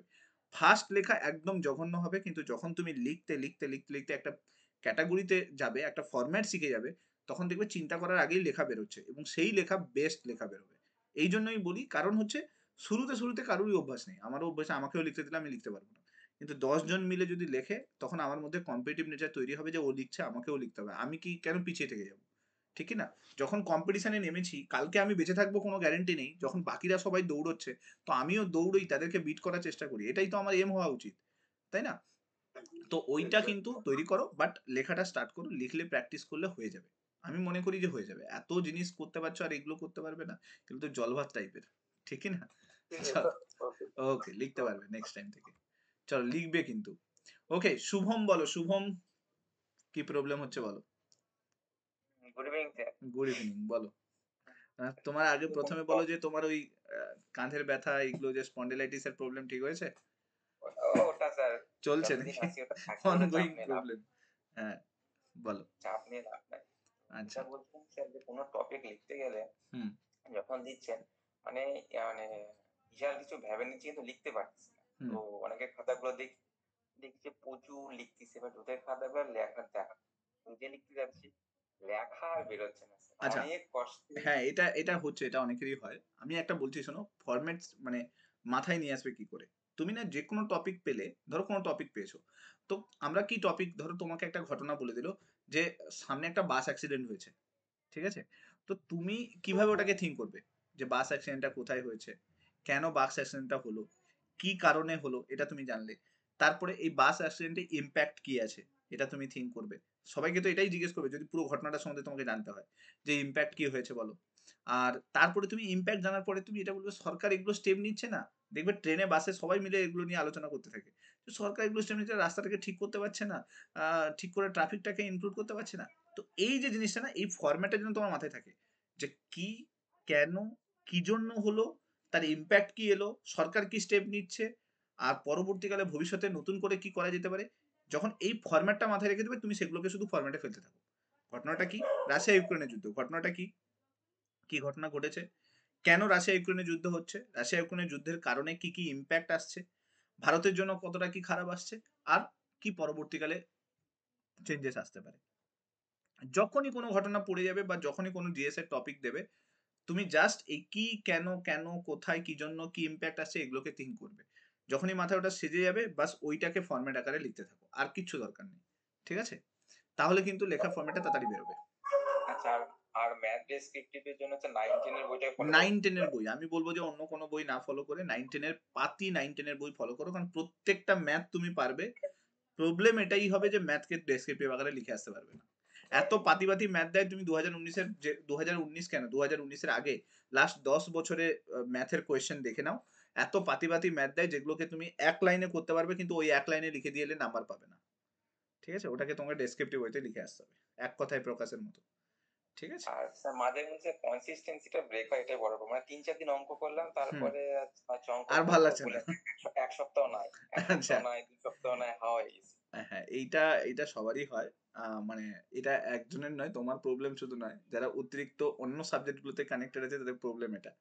তো তোমাকে না মাঝে, মাঝে দেখো ম্যাথ এমন একটা জিনিস আমি এখনো বলছি তোমাদেরকে, ইন ফিউচার কি আমি জানি না এখনকার সিচুয়েশন কি, যদি তুমি ম্যাথ না জানো মানে তোমার ব্রেন ওপেন নয়। সিম্পল কথা আমি বলে দিচ্ছি। কারণ তোমাকে ক্যালকুলেটিভ হতে হবে, তোমার ম্যাথ স্ট্রং করতে হবে। ম্যাথ হচ্ছে তোমার ব্রেনকে ওপেন করে। তুমি কোনো জিনিসকে যতটা তাড়াতাড়ি ক্যাপচার করবে, জেনে রাখো সে তাড়াতাড়ি ক্যাপচার করছে তার মানে হচ্ছে সে ম্যাথে কিন্তু স্ট্রং আছে। মানে তার ম্যাথ কি করে না, ব্রেনকে ওপেন করে দেয়, ব্রেনকে ইউজ করতে শিখিয়ে দেয়। ঠিক আছে? তো আমি বলবো ম্যাথকে অ্যাজ এ সাবজেক্ট হিসেবে দেখো না। ঠিক আছে? ম্যাথকে অ্যাজ এ সাবজেক্ট হিসেবে না দেখে ম্যাথকে এটা তুমি ভাবো আমার ব্রেনকে যদি ইমপ্রুভ করতে হয় আমাকে ম্যাথকে ট্রেন করতে হবে, ম্যাথ দিয়ে ট্রেন করতে হবে। তো ওই জন্য আমি বলবো দিনের একটা টাইম তুমি চেষ্টা করো ম্যাথকে ইনক্লুড করে রিভিশন দিতে, মানে করার চেষ্টা করতে। 5টা ম্যাথ করতে চাইলে 5টা ম্যাথ করো।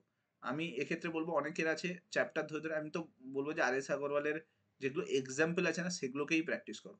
সব কোয়েশ্চেন পেয়ে যাবে তুমি পরীক্ষার হলে, এসএসসি বলো, এনটিপিসি বলো, সবগুলোতে। তো ওটুকুও যদি করতে পারো তাহলেও কিন্তু ইমপ্রুভমেন্ট এসে যাবে। ঠিক আছে? বাট ওইটা স্যার আর এস করতে গেলে আগরওয়ালের কি বই বলছেন? আর এস আগরওয়ালের ম্যাথ বই পেয়ে যাবে। যে কোনো একটা চ্যাপ্টারের দেখবে প্রচুর হচ্ছে এক্সাম্পল দিয়ে লেখা থাকে। আনসার গুলো প্রথমে এক্সাম্পল করা থাকে, তারপরে দেখবে কোয়েশ্চেন দেওয়া থাকে। এগুলো এক্সাম্পল গুলোকেই ভালো করে তৈরি করে নাও। ঠিক আছে? এবার এটা করতে গেলে না একটা ইন্টারেস্টিং পার্সন দরকার লাইফে, যে ম্যাথে ইন্টারেস্ট নিয়ে আসবে। এটা খুঁজতে হবে তোমাদেরকে কোথায় কোন স্যার মানে ইন্টারেস্ট। বিএমস এর ম্যাথ আর ইংলিশ ভার্সনটা পাচ্ছি না, হ্যাঁ, কিন্তু জিএস ভার্সনটা তো আমার ম্যাথ আর ইংলিশ যথেষ্ট বাজে, কি বলবো আর, মুখ দেখানোর মতো নয়, ওই জন্য ম্যাথ ইংলিশ করাই না। ঠিক আছে? তো এই হচ্ছে ব্যাপার। চলো নেক্সট ঠিক আছে। এরপরে। থ্যাংক ইউ ওকে শুভম, ভালো থেকো। আচ্ছা আব্দুস বলো, আব্দুস। যার যা প্রবলেম আছে না ওইখানে হ্যান্ড রেজ করার অপশন আছে, হ্যান্ড রেজ করে নেবে। বলো আব্দুস, কি প্রবলেম হচ্ছে, কি হচ্ছে? আচ্ছা শোনা যাচ্ছে? হ্যাঁ শোনা যাচ্ছে, বলো।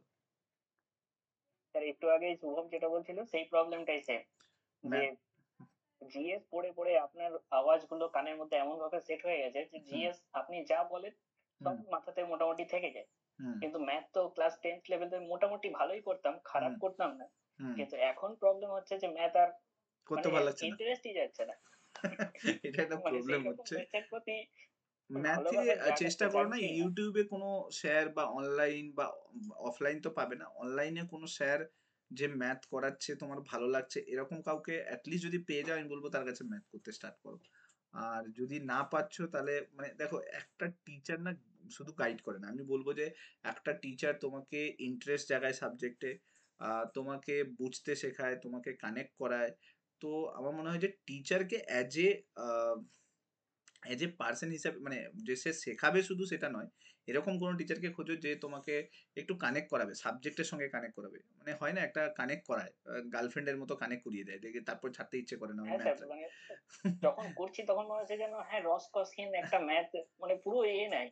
আগে হিস্ট্রি এত বাজে লাগতো, এত বোরিং লাগতো, মাধ্যমিকে হিস্ট্রি জাস্ট টেনে টুনে পাস করেছি, কিন্তু এখন মোটামুটি হিস্ট্রি আপনার কাছে পড়ে অ্যাটলিস্ট হিস্ট্রির মধ্যে এত ভালোবাসা জেগেছে কি বলবো আর কি। ওটাই বলছি যে কিন্তু এরকম। ম্যাথে এইরকম অবস্থা হয়ে গেল ভাবতে পারছি না। কিন্তু আমি না ম্যাথকেই খুব ইন্টারেস্টিং দেখি। ম্যাথ প্রচুরই ইন্টারেস্টিং, কিন্তু কেন জানি না তোমরা মানে ম্যাথ করতে নিঃসন্দেহে চাও না। ম্যাথ ইন্টারেস্টিং সাবজেক্ট, হ্যাঁ, কিন্তু নিজে করছি যখন কিন্তু তখন কষ্ট হচ্ছে না। হচ্ছে বুঝছো না? ওটা একটা সমস্যা। একটা চাও কাউকে খুঁজতে হবে তোমাদেরকে যে ম্যাথে ইন্টারেস্ট জাগাবে। আমি মধ্যিখানে মিসলেনিয়াসের মনে হয় ম্যাথের একজন টিচারকে ইনক্লুড করেছিলাম। আমি জানি না তোমরা সেটাতে কত ইন্টারেস্ট পেয়েছো, আমি ক্লাসে কাউকে দেখতে পেতাম না, তো ওই জন্য আমি বললাম যে না এরা ম্যাথে ইন্টারেস্ট পাচ্ছে না। তো আমি ওই জন্য ওই স্যারকে আর ইনক্লুড করাইনি। স্যার আমাকে বলেছিল যে স্যার আমি ক্লাস করব, আমি এবারে দেখো এবার ইনক্লুড করাতে গেলে সেই সাবজেক্টে আমি দেখতে তো পাবো যে ওই টিচারের ক্লাস করছে, সবাই ইন্টারেস্ট পায়। তো যখন হ্যাঁ দেখেছি স্যার, ইন্টারেস্টই হচ্ছে সব ওরকম থেকে মূল কথা। ডেসক্রিপটিভ কি করাতেন জানতাম না। দেখো যে ম্যাথ করায় সে সবই করতে পারবে, ডেসক্রিপটিভও করাতে পারবে, সে অনলাইনেরও করাতে পারবে, সে সব করাতে পারবে। ডেসক্রিপটিভ তাহলে একদিন আর দিন করানোর জন্য। হ্যাঁ, কিন্তু সেটার জন্য তোমাকে সেই স্যারের ক্লাস করতে হবে না, মানে আমি দেখতে পাবো যে হ্যাঁ ক্লাস করছে, ওরকম কাউকে দেখতে পাবো। তাও আমি দেখি, আমি ওই আমার স্যারের ক্লাসে স্যার স্টুডেন্ট সত্যিই খুব কম হতো। হ্যাঁ ওটাই তো, আমি ওই জন্যই তো আমি দেখো আমার আহ, মানে স্যার করছিল, এবার স্যারকে আমার করার কারণই ওটাই ছিল যে স্যার মানে তোমাদেরকে করাচ্ছে, এবার কেউ ক্লাসে নেই। এবার স্যারই আমাকে বলতো যে স্যার ক্লাসে কেউ নেই, মানে ক্লাসে কেউ নেই মানে ইন দ্য সেন্স ধরো 5 জন 7 জন স্টুডেন্ট, যেখানে ব্যাচে আছে 300 350 স্টুডেন্ট। এবারে এক্সপেক্ট করবো তো যে অ্যাটলিস্ট 100 জন না হলেও 50 জন প্রেজেন্ট থাকবে বা 40 জন প্রেজেন্ট থাকবে। তো আমার থিঙ্কিং এটা এলো যে স্যার মনে হয় তাহলে ইন্টারেস্ট নিয়ে আসতে পারছে না। তো এই জন্যই আমি বেসিক্যালি করেছি, মানে অনেক সময় স্যার টাইমিং এরও প্রবলেম হয়ে ওঠে, হ্যাঁ সেটাও তার একটা জন্য ব্যাপার যে অনেকে টাইমিং। হয়তো হ্যাঁ, এবার কি টাইমিং এর প্রবলেম যেরকম আছে, এবার এক্সপেক্ট তো করবো যে যে ধরো 100 স্টুডেন্টের মধ্যে অ্যাটলিস্ট 10 জন তো জয়েন করবে, 20 জন তো জয়েন করবে। এবার সেখানে আমি দেখতাম যে 7 জন 8 জন 9 জন এরকম করে ক্লাস করতো। তো এইটা একটা ইস্যু ছিল। এবার সেটা দেখা যেতে পারে তোমরা পুরোনো ক্লাসগুলো দেখে, মানে ইউটিউবে যে পুরোনো ক্লাসগুলো আছে স্যারের, একবার দেখে ইনফর্ম করো যে যদি দরকার হয় তাহলে আমি ম্যাথের স্যারের সঙ্গে কথা বলবো। বুঝেছো? ঠিক আছে স্যার, ঠিক আছে। ডিপেন্ডস অন যে কেমন আর ইন্টারেস্ট একটা তোমাদের। কথা, বলো। অলওয়েজ নিজেদেরকে স্যার ডাউটফুল কেন লাগে স্যার, বলুন তো? আচ্ছা, কি করে এখানে এটাকে আরেকটা জিনিস বলে দিই, ওভারকাম করতে পারি যে কোনো যে আমার দ্বারা এক্সাম, হবে তো? হ্যাঁ যে কোনো এক্সাম ক্লিয়ার করতে গেলে না আগে সেলফ বিলিভ দরকার। এবার সেলফ বিলিভ কেন হয় না জানো তো, যখন তোমরা কোনো কিছু ওই মক টেস্ট দিলে সেখানে স্কোর করতে পারলে না, বা সামথিং ধরো কোনো রিভিশন দিচ্ছ সেখানে কেউ তোমার থেকে এগিয়ে, বা এরকম হলো কোনো মক এক্সাম দিয়ে এসছো প্রিলিটা কোয়ালিফাই করতে পারিনি, তখনই না নিজের মধ্যে সেলফ ডাউটটা ক্রিয়েট হয় যে আমি করতে পারবো তো, আমার দ্বারা হবে তো। তো এই জিনিসটা হয়। আমি বলবো যে তুমি যদি ডেডিকেটেড থাকছো, তুমি যদি পড়াশুনো করছো, তো তুমি এটা ভেবো না যে পরবর্তীকালে কি হবে, তুমি এটা ভাবো যে আমি আমার ডেডিকেশন দিচ্ছি, আমি বেস্ট দিচ্ছি। তো তোমার মধ্যে একটা সেলফ বিলিভ কিন্তু ইম্পর্টেন্ট। তা না হলে তুমি এগোতে পারবে না কোনো একটা কাজ। যে কোনো কাজে তোমার আগে বিশ্বাস নিজের উপর তৈরি করো যে আমি ওটা করতে পারবো, আমি যদি চেষ্টা করি, আমি যদি হার্ডওয়ার্ক করি, পারবো। ওই পারবো জিনিসটা কিন্তু ভবিষ্যতে গিয়ে সফল হয়। কিন্তু এখনই যদি তুমি ডাউট করতে স্টার্ট করো না, তাহলে অনেক প্রবলেম ক্রিয়েট হবে। চাকরির পরীক্ষা বলো বা যে কোনো লাইফের যে কোনো পজিশনে, আগে তোমাকে এটা থিঙ্ক করতে হবে যে এটা আমার দ্বারা হয়ে যাবে, আমি করতে পারবো, আমি আমার জি জান লাগিয়ে দেবো। ঠিক আছে, যতটা কষ্ট করতে করা যায় ততটা করবো, ঠিক আছে। কিন্তু তারপরে গিয়ে সেলফ ডাউট আসছে কিনা দেখো। বুঝতে পারলে কি বললাম? তো একবার একবার ওইটা করে দেখো, একবার ওই লাইফটা কাটিয়ে দেখো যে আমি আমার সবকিছু লাগিয়ে দেবো, দেখা যাক কি হয়, এরকম একটা ব্যাপার। এই টেন্ডেন্সিটা একবার ক্রিয়েট করে দেখো, আর তারপরে দেখো 1 সপ্তাহ পরে তোমার সেলফ ডাউট ক্রিয়েট হচ্ছে কিনা। বুঝতে পারলাম? হুম। ও, ঠিক আছে, থ্যাংক ইউ। সেলফ ডাউট রাখবেই না, সবসময় বিলিভ রাখবে যে আমি করতে পারবো। স্নিগ্ধা বলো, স্নিগ্ধা, স্নিগ্ধা আছো? আচ্ছা, বাকিরা যদি কেউ কোনো কিছু কোয়েশ্চেন করতে চাইছো, তোমরা হ্যান্ড রেজ করতে পারো বা নিজেরা মাইক অন করে বলতে পারো যে স্যার এই প্রবলেমটা স্যার, হচ্ছে। হ্যাঁ বলো হ্যাঁ স্যার, স্নিগ্ধা। স্নিগ্ধা। হ্যাঁ বলো হ্যাঁ স্নিগ্ধা। স্যার, স্যার বলছি যে আমি তো একটু পরেই জয়েন করেছি, মানে আমি হুম জানুয়ারি মাসের মোটামুটি মাঝের দিকে আপনার সাথে কল করলাম হুম যে হুম হুম জয়েন হুম করলাম। হুম হুম হ্যাঁ, হুম তো ওই জন্য আমার পেছনে লেখাগুলো বাকি রয়ে গেছে। আর হুম হুম আমি মানে ওটা যখন এখন দেখছি, তো সত্যি হুম কথা বলতে আমারও একটু ভয় লেগে যাচ্ছে যে হুম হুম এখন মানে আমি অন্যদের লেখাগুলো পড়ছিলাম, হুম আপনারও মডেলটা পড়ছিলাম, যে আমার হুম লিখতে একটু টাইম লাগছে। তো হুম হুম এক হচ্ছে মানে এটা আমার একটা রিকোয়েস্ট যে আমি কি হুম। একটু পুরোনো লেখাগুলো জমা দেবো, মানে দেখো, তাহলে তুমি কি? জমা দিতে পারো, এতে কোনো ব্যাপার নেই। হুম হুম আমাকে পাঠিয়ে রাখতে পারো, লিখে একটা পাঠাতে হুম পারো। হুম এবার আমি সময় হুম। করে একবার চেক করে দেবো। এবার হ্যাঁ হ্যাঁ আরেকটা জিনিস বলি যে এই পুরো ফুল পিরিয়ডে না, টিল মে হুম পর্যন্ত সময় আছে। হুম আমি হুম হুম তোমাকে বলছি, মোর অর লেস 50টা হুম। 50টা করে একটা টপিকের লেখা হয়ে যাবে। এখনো মনে হয় মোস্ট আচ্ছা প্রবাবলি আচ্ছা। 4-5টা টপিকই হয়েছে। 50 খানার উপরে হ্যাঁ হ্যাঁ টপিক হ্যাঁ। লেখা হবে, এটুকু অন্তত আমি সিওরিটি দিয়ে তোমাদেরকে বলছি। তো 50 হ্যাঁ। টপিক যদি হয়ে যায়, তার আমার মনে হয় যদি 5খানা টপিক নাও লিখতে পেরেছো, লিখে জমা করো হুম ঠিক আছে, তুমি নাও লিখতে হুম পেরেছো তোমার হয়ে যাবে। তুমি ভয় পাবে না যে আমার হবে না, আমি পাবো, আদৌ কি হবে, এই জিনিসটা থিঙ্ক রেখো না। তুমি পারবে, তুমি চেষ্টা করলে তুমি সবকিছু পারবে। শুধু প্যাটার্নটা তোমাকে, বরং যে ক্লাসগুলোতে প্যাটার্ন গুলো শেখানো হয়েছে, যে ক্লাসগুলোতে রিপোর্ট রাইটিং কিভাবে, রিপোর্টে তো আমি ফরম্যাটই দিয়ে দিয়েছি তোমাদেরকে, রিপোর্টে তো আর হুম হুম প্রবলেমই হওয়ার কথা নয়, ঠিক কি না? হুম যে হুম কিভাবে লিখতে হুম হয় পুরো ফরম্যাট আলাদা আলাদা করে দিয়েছি, যে এই ফরম্যাট হুম এলে তুমি এই ফরম্যাট বসাবে। তো আমার মনে হয় যে লিখতে পারবে, এত বেশি প্রবলেমেটিক কিছু নয়। বাট মানে ওই ভয়টা রেখো না যে বাকিরা সবাই লিখছে আমি পারবো না। আমি তোমাকে বলছি, কচ্ছপ আর ওই যে খরগোশের একটা রান হয় না, ওই রানটা দেখিয়েছিল যেখানে কচ্ছপ এগিয়ে গিয়েছিল। কেন হুম। কচ্ছপ এগিয়ে গিয়েছিল বলতো? কচ্ছপ কনসিস্টেন্ট ছিল। Consistent ছিল। এইখানেও সেম জিনিস। এই লড়াইটাতে যারা কনসিস্টেন্ট থাকবে, যারা কনসিস্টেন্সির সঙ্গে লিখে যাবে, কন্টিনিউ লিখে যাবে, কন্টিনিউ প্র্যাকটিস করে যাবে, কন্টিনিউ নিজেদের কপিকে চেক করিয়ে যাবে, তাদেরকে হুম ধরতে পারবে না। কি বললাম বুঝতে পেরেছো? হুম তারা সবসময় এগিয়ে থাকবে। তো আমার মনে হয় কনসিস্টেন্সিটা ইম্পর্টেন্ট। যত কনসিস্টেন্ট হবে আস্তে আস্তে 50টা টপিক লিখতে লিখতে দেখবে তুমি প্রো ক্যাটাগরি হয়ে গেছো। বুঝতে পারলে? স্যার আরেকটা প্রশ্ন আছে। হুম মানে এই মুহূর্তে এনটিপিসি পরীক্ষাটাও খুব সামনে চলে আসছে, হুম এপ্রিলের মাঝামাঝি যদি হুম হয়। হুম হুম তো আর সেই তুলনায় মিসলেনিয়াস একটা লং টার্ম প্রসেস। হুম হুম তো দুটো পরীক্ষায় প্রায়োরিটাইজ করছি আমি, কিন্তু হুম বাট মানে একটা দিনের মধ্যে যখন একটি রিজনিং, হুম এনটিপিসির এক ধরনের জিএস প্লাস হুম ডেসক্রিপটিভ হুম এগুলো করছি, মানে তখন একটা মানে কোথাও গিয়ে হচপচ আমি লাগছে। পাচ্ছি না ব্যালেন্স করতে, মানে আমি এটাকে তোমাকে ঠিক। বলছি শোনো, বুঝতে পেরেছি, মানে জিনিসগুলো মিক্স আপ হয়ে যাচ্ছে তোমার, প্রচুর হচপচ হ্যাঁ লাগছে জিনিসগুলো। হ্যাঁ তো আমি এখানে একটা কথা বলি, ডেসক্রিপটিভ যে 3টে দিন ক্লাস হয়, শুক্র, শনি হ্যাঁ আর বুধবার, ঠিক আছে, হ্যাঁ অনলি ওই হ্যাঁ 3টে দিনে ওই মুহূর্তটুকুতে তুমি টাইম দেবে, তোমার আলাদা টাইম দেওয়ার আচ্ছা দরকার নেই। আমি দিতে না বলি কারণ হচ্ছে হ্যাঁ আলটিমেটলি ওগুলোতেও দিলে তুমি টাইম পাবে না। আচ্ছা কারণ ওগুলোতে তুমি কি টাইম দেবে তুমি বলো, তোমাকে তো লিখে জমা করতে হবে, ঠিক কি না? হুম আর তো হুম কিছু নেই। শুক্র শনি দুদিন ক্লাস হয়, দুদিন ক্লাসে আমি বেঙ্গলি ইংলিশ লিখে নাও, ক্লাসের মধ্যেই হয়ে যায় প্র্যাকটিস। হুম একটা দিন আমি বলি যে টাইম বের করে 3 দিনের মধ্যে একটা জিএস লিখবে, তো হুম সেটা তুমি লিখে ফেলো জিএস, বাস, একটা দিন বের করে, সেটাও বুধবার দিন তুমি জমা করে দিলে। আচ্ছা তো আলটিমেটলি তোমাকে তো আর টাইম দিতে হচ্ছে না, তুমি আর কিছুতে টাইম দিও না। তোমার কাছে এবারে পড়ে আছে কি, সামনে ডাব্লিউবিসিএস, ক্লার্কশিপ, মিসলেনিয়াস, এনটিপিসি, আইডিও, আর প্রত্যেকটাতে সেম অরিজিন আছে। তোমাকে জিএস তৈরি করতে হবে, তোমাকে ম্যাথ তৈরি করতে হবে, তোমাকে রিজনিং তৈরি করতে হবে, তোমাকে ইংলিশ তৈরি করতে হবে, ঠিক না? কোনো কোনো এক্সামে হুম ইংলিশ লাগবে, কোনো কোনো এক্সামে ইংলিশ হ্যাঁ লাগবে না। হুম তো বাস, আর বাকি পুরো সপ্তাহের 4 দিন, এই 4টে মানে বাকি যে দিনগুলো পড়ে রয়েছে, হুম শুক্র শনিতে তো ক্লাসের মধ্যে হচ্ছে, বাকি যে যতটুকু সময় পড়ে রয়েছে পুরো সপ্তাহ, তুমি এই 4টে জিনিসের উপরে ফোকাস করো, ঠিক আছে? আর হুম হুম ম্যাথ তোমাকে প্র্যাকটিস করতেই হবে। অনেকে আছো যারা ম্যাথকে প্রচুর অ্যাভয়েড করছো, ওটা সব থেকে ব্লান্ডার হবে, কারণ ম্যাথের জন্য এক এক দু নাম্বারের জন্য তুমি পিছিয়ে যাবে, ঠিক আছে? ইংলিশটা তাও আমি বলবো যে ঠিক আছে, ইংলিশ যে লেভেলে তৈরি করেছো সেই লেভেলের ইংলিশ পরবর্তীকালে গিয়ে লাগবে না, মানে একটু লেভেল তৈরি করে নাও, বাট অত বেশি লাগবে না, কারণ সামনে যে এক্সাম গুলো আছে সেখানে ইংলিশ অতটা প্রায়োরিটির মধ্যে থাকবে না। কারণ ধরো ডাব্লিউবিসিএস যাবে, ইংলিশ অতটাও প্রায় যতই পড়ে নাও না কেন 8খানা বেশি কোয়েশ্চেন তুমি করে আসতে পারবে না, তো ইংলিশ ওখানে বেকার পরিশ্রম করা, ঠিক কি না? এনটিপিসি, গ্রুপ ডি, এগুলোতে কোনো ইংলিশ নেই, অনলি জিএস, ম্যাথ, রিজনিং, ঠিক কি না? তো এই 3টেতে বেশি করে টাইম স্পেন্ড করো।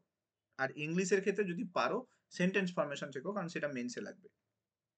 বুঝতে পেরেছি? তো হচপচ হওয়ার কোনো কোয়েশ্চেনই নেই।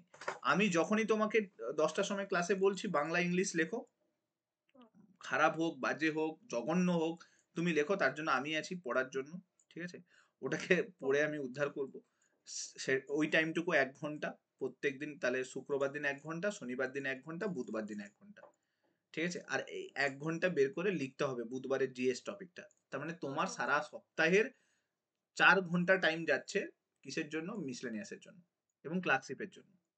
আর বাকি যে পুরো ঘন্টা পড়ে আছে সেখানে তুমি এইগুলোতে ফোকাস করো, তাই হচপচ হওয়ার কোনো ব্যাপার নেই। মাথায় ঢুকেছে? ওটাকে প্রেসারাইজ নিচ্ছ বলে তাই জন্য প্রেসারাইজ ফিল করছো।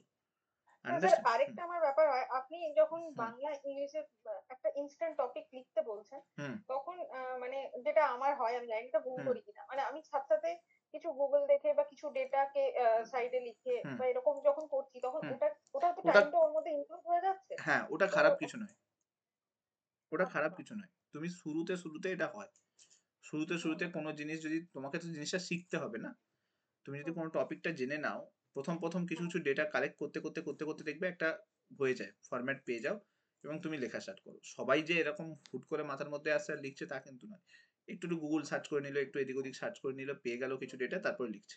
ওটা ঠিক আছে, ওটা কোনো অসুবিধা নেই, ওটা টাইম যাক। মানে ওটার জন্য টাইমটা এক্সিট হয়ে যায় আমার, হ্যাঁ, মানে ওটা কোনো হয়ে যাচ্ছে তো, কোনো অসুবিধা নেই। আমি তো লাস্ট মোমেন্ট পর্যন্ত ওয়েট করেও চেক করি, আচ্ছা ঠিক আছে? প্রত্যেকের কপি মানে চেক করে এরকম দিই। করে আমি দুটো ক্লাসে জমাই দিই না, একই তো আমি লেটেস্ট না, দিচ্ছি, তার জমা মধ্যে কেন একটু দাওনি? আমি তো উল্টাপাল্টা হবে। প্রত্যেকে যারা পাঠিয়েছে তাদের কপি প্রায় প্রত্যেকে চেক করে দিই, লাস্ট মোমেন্ট পর্যন্ত কেউ আজ পর্যন্ত কেউ বলতে পারবেন যে স্যার আমি পাঠিয়েছি আপনি আমারটা চেক করেননি।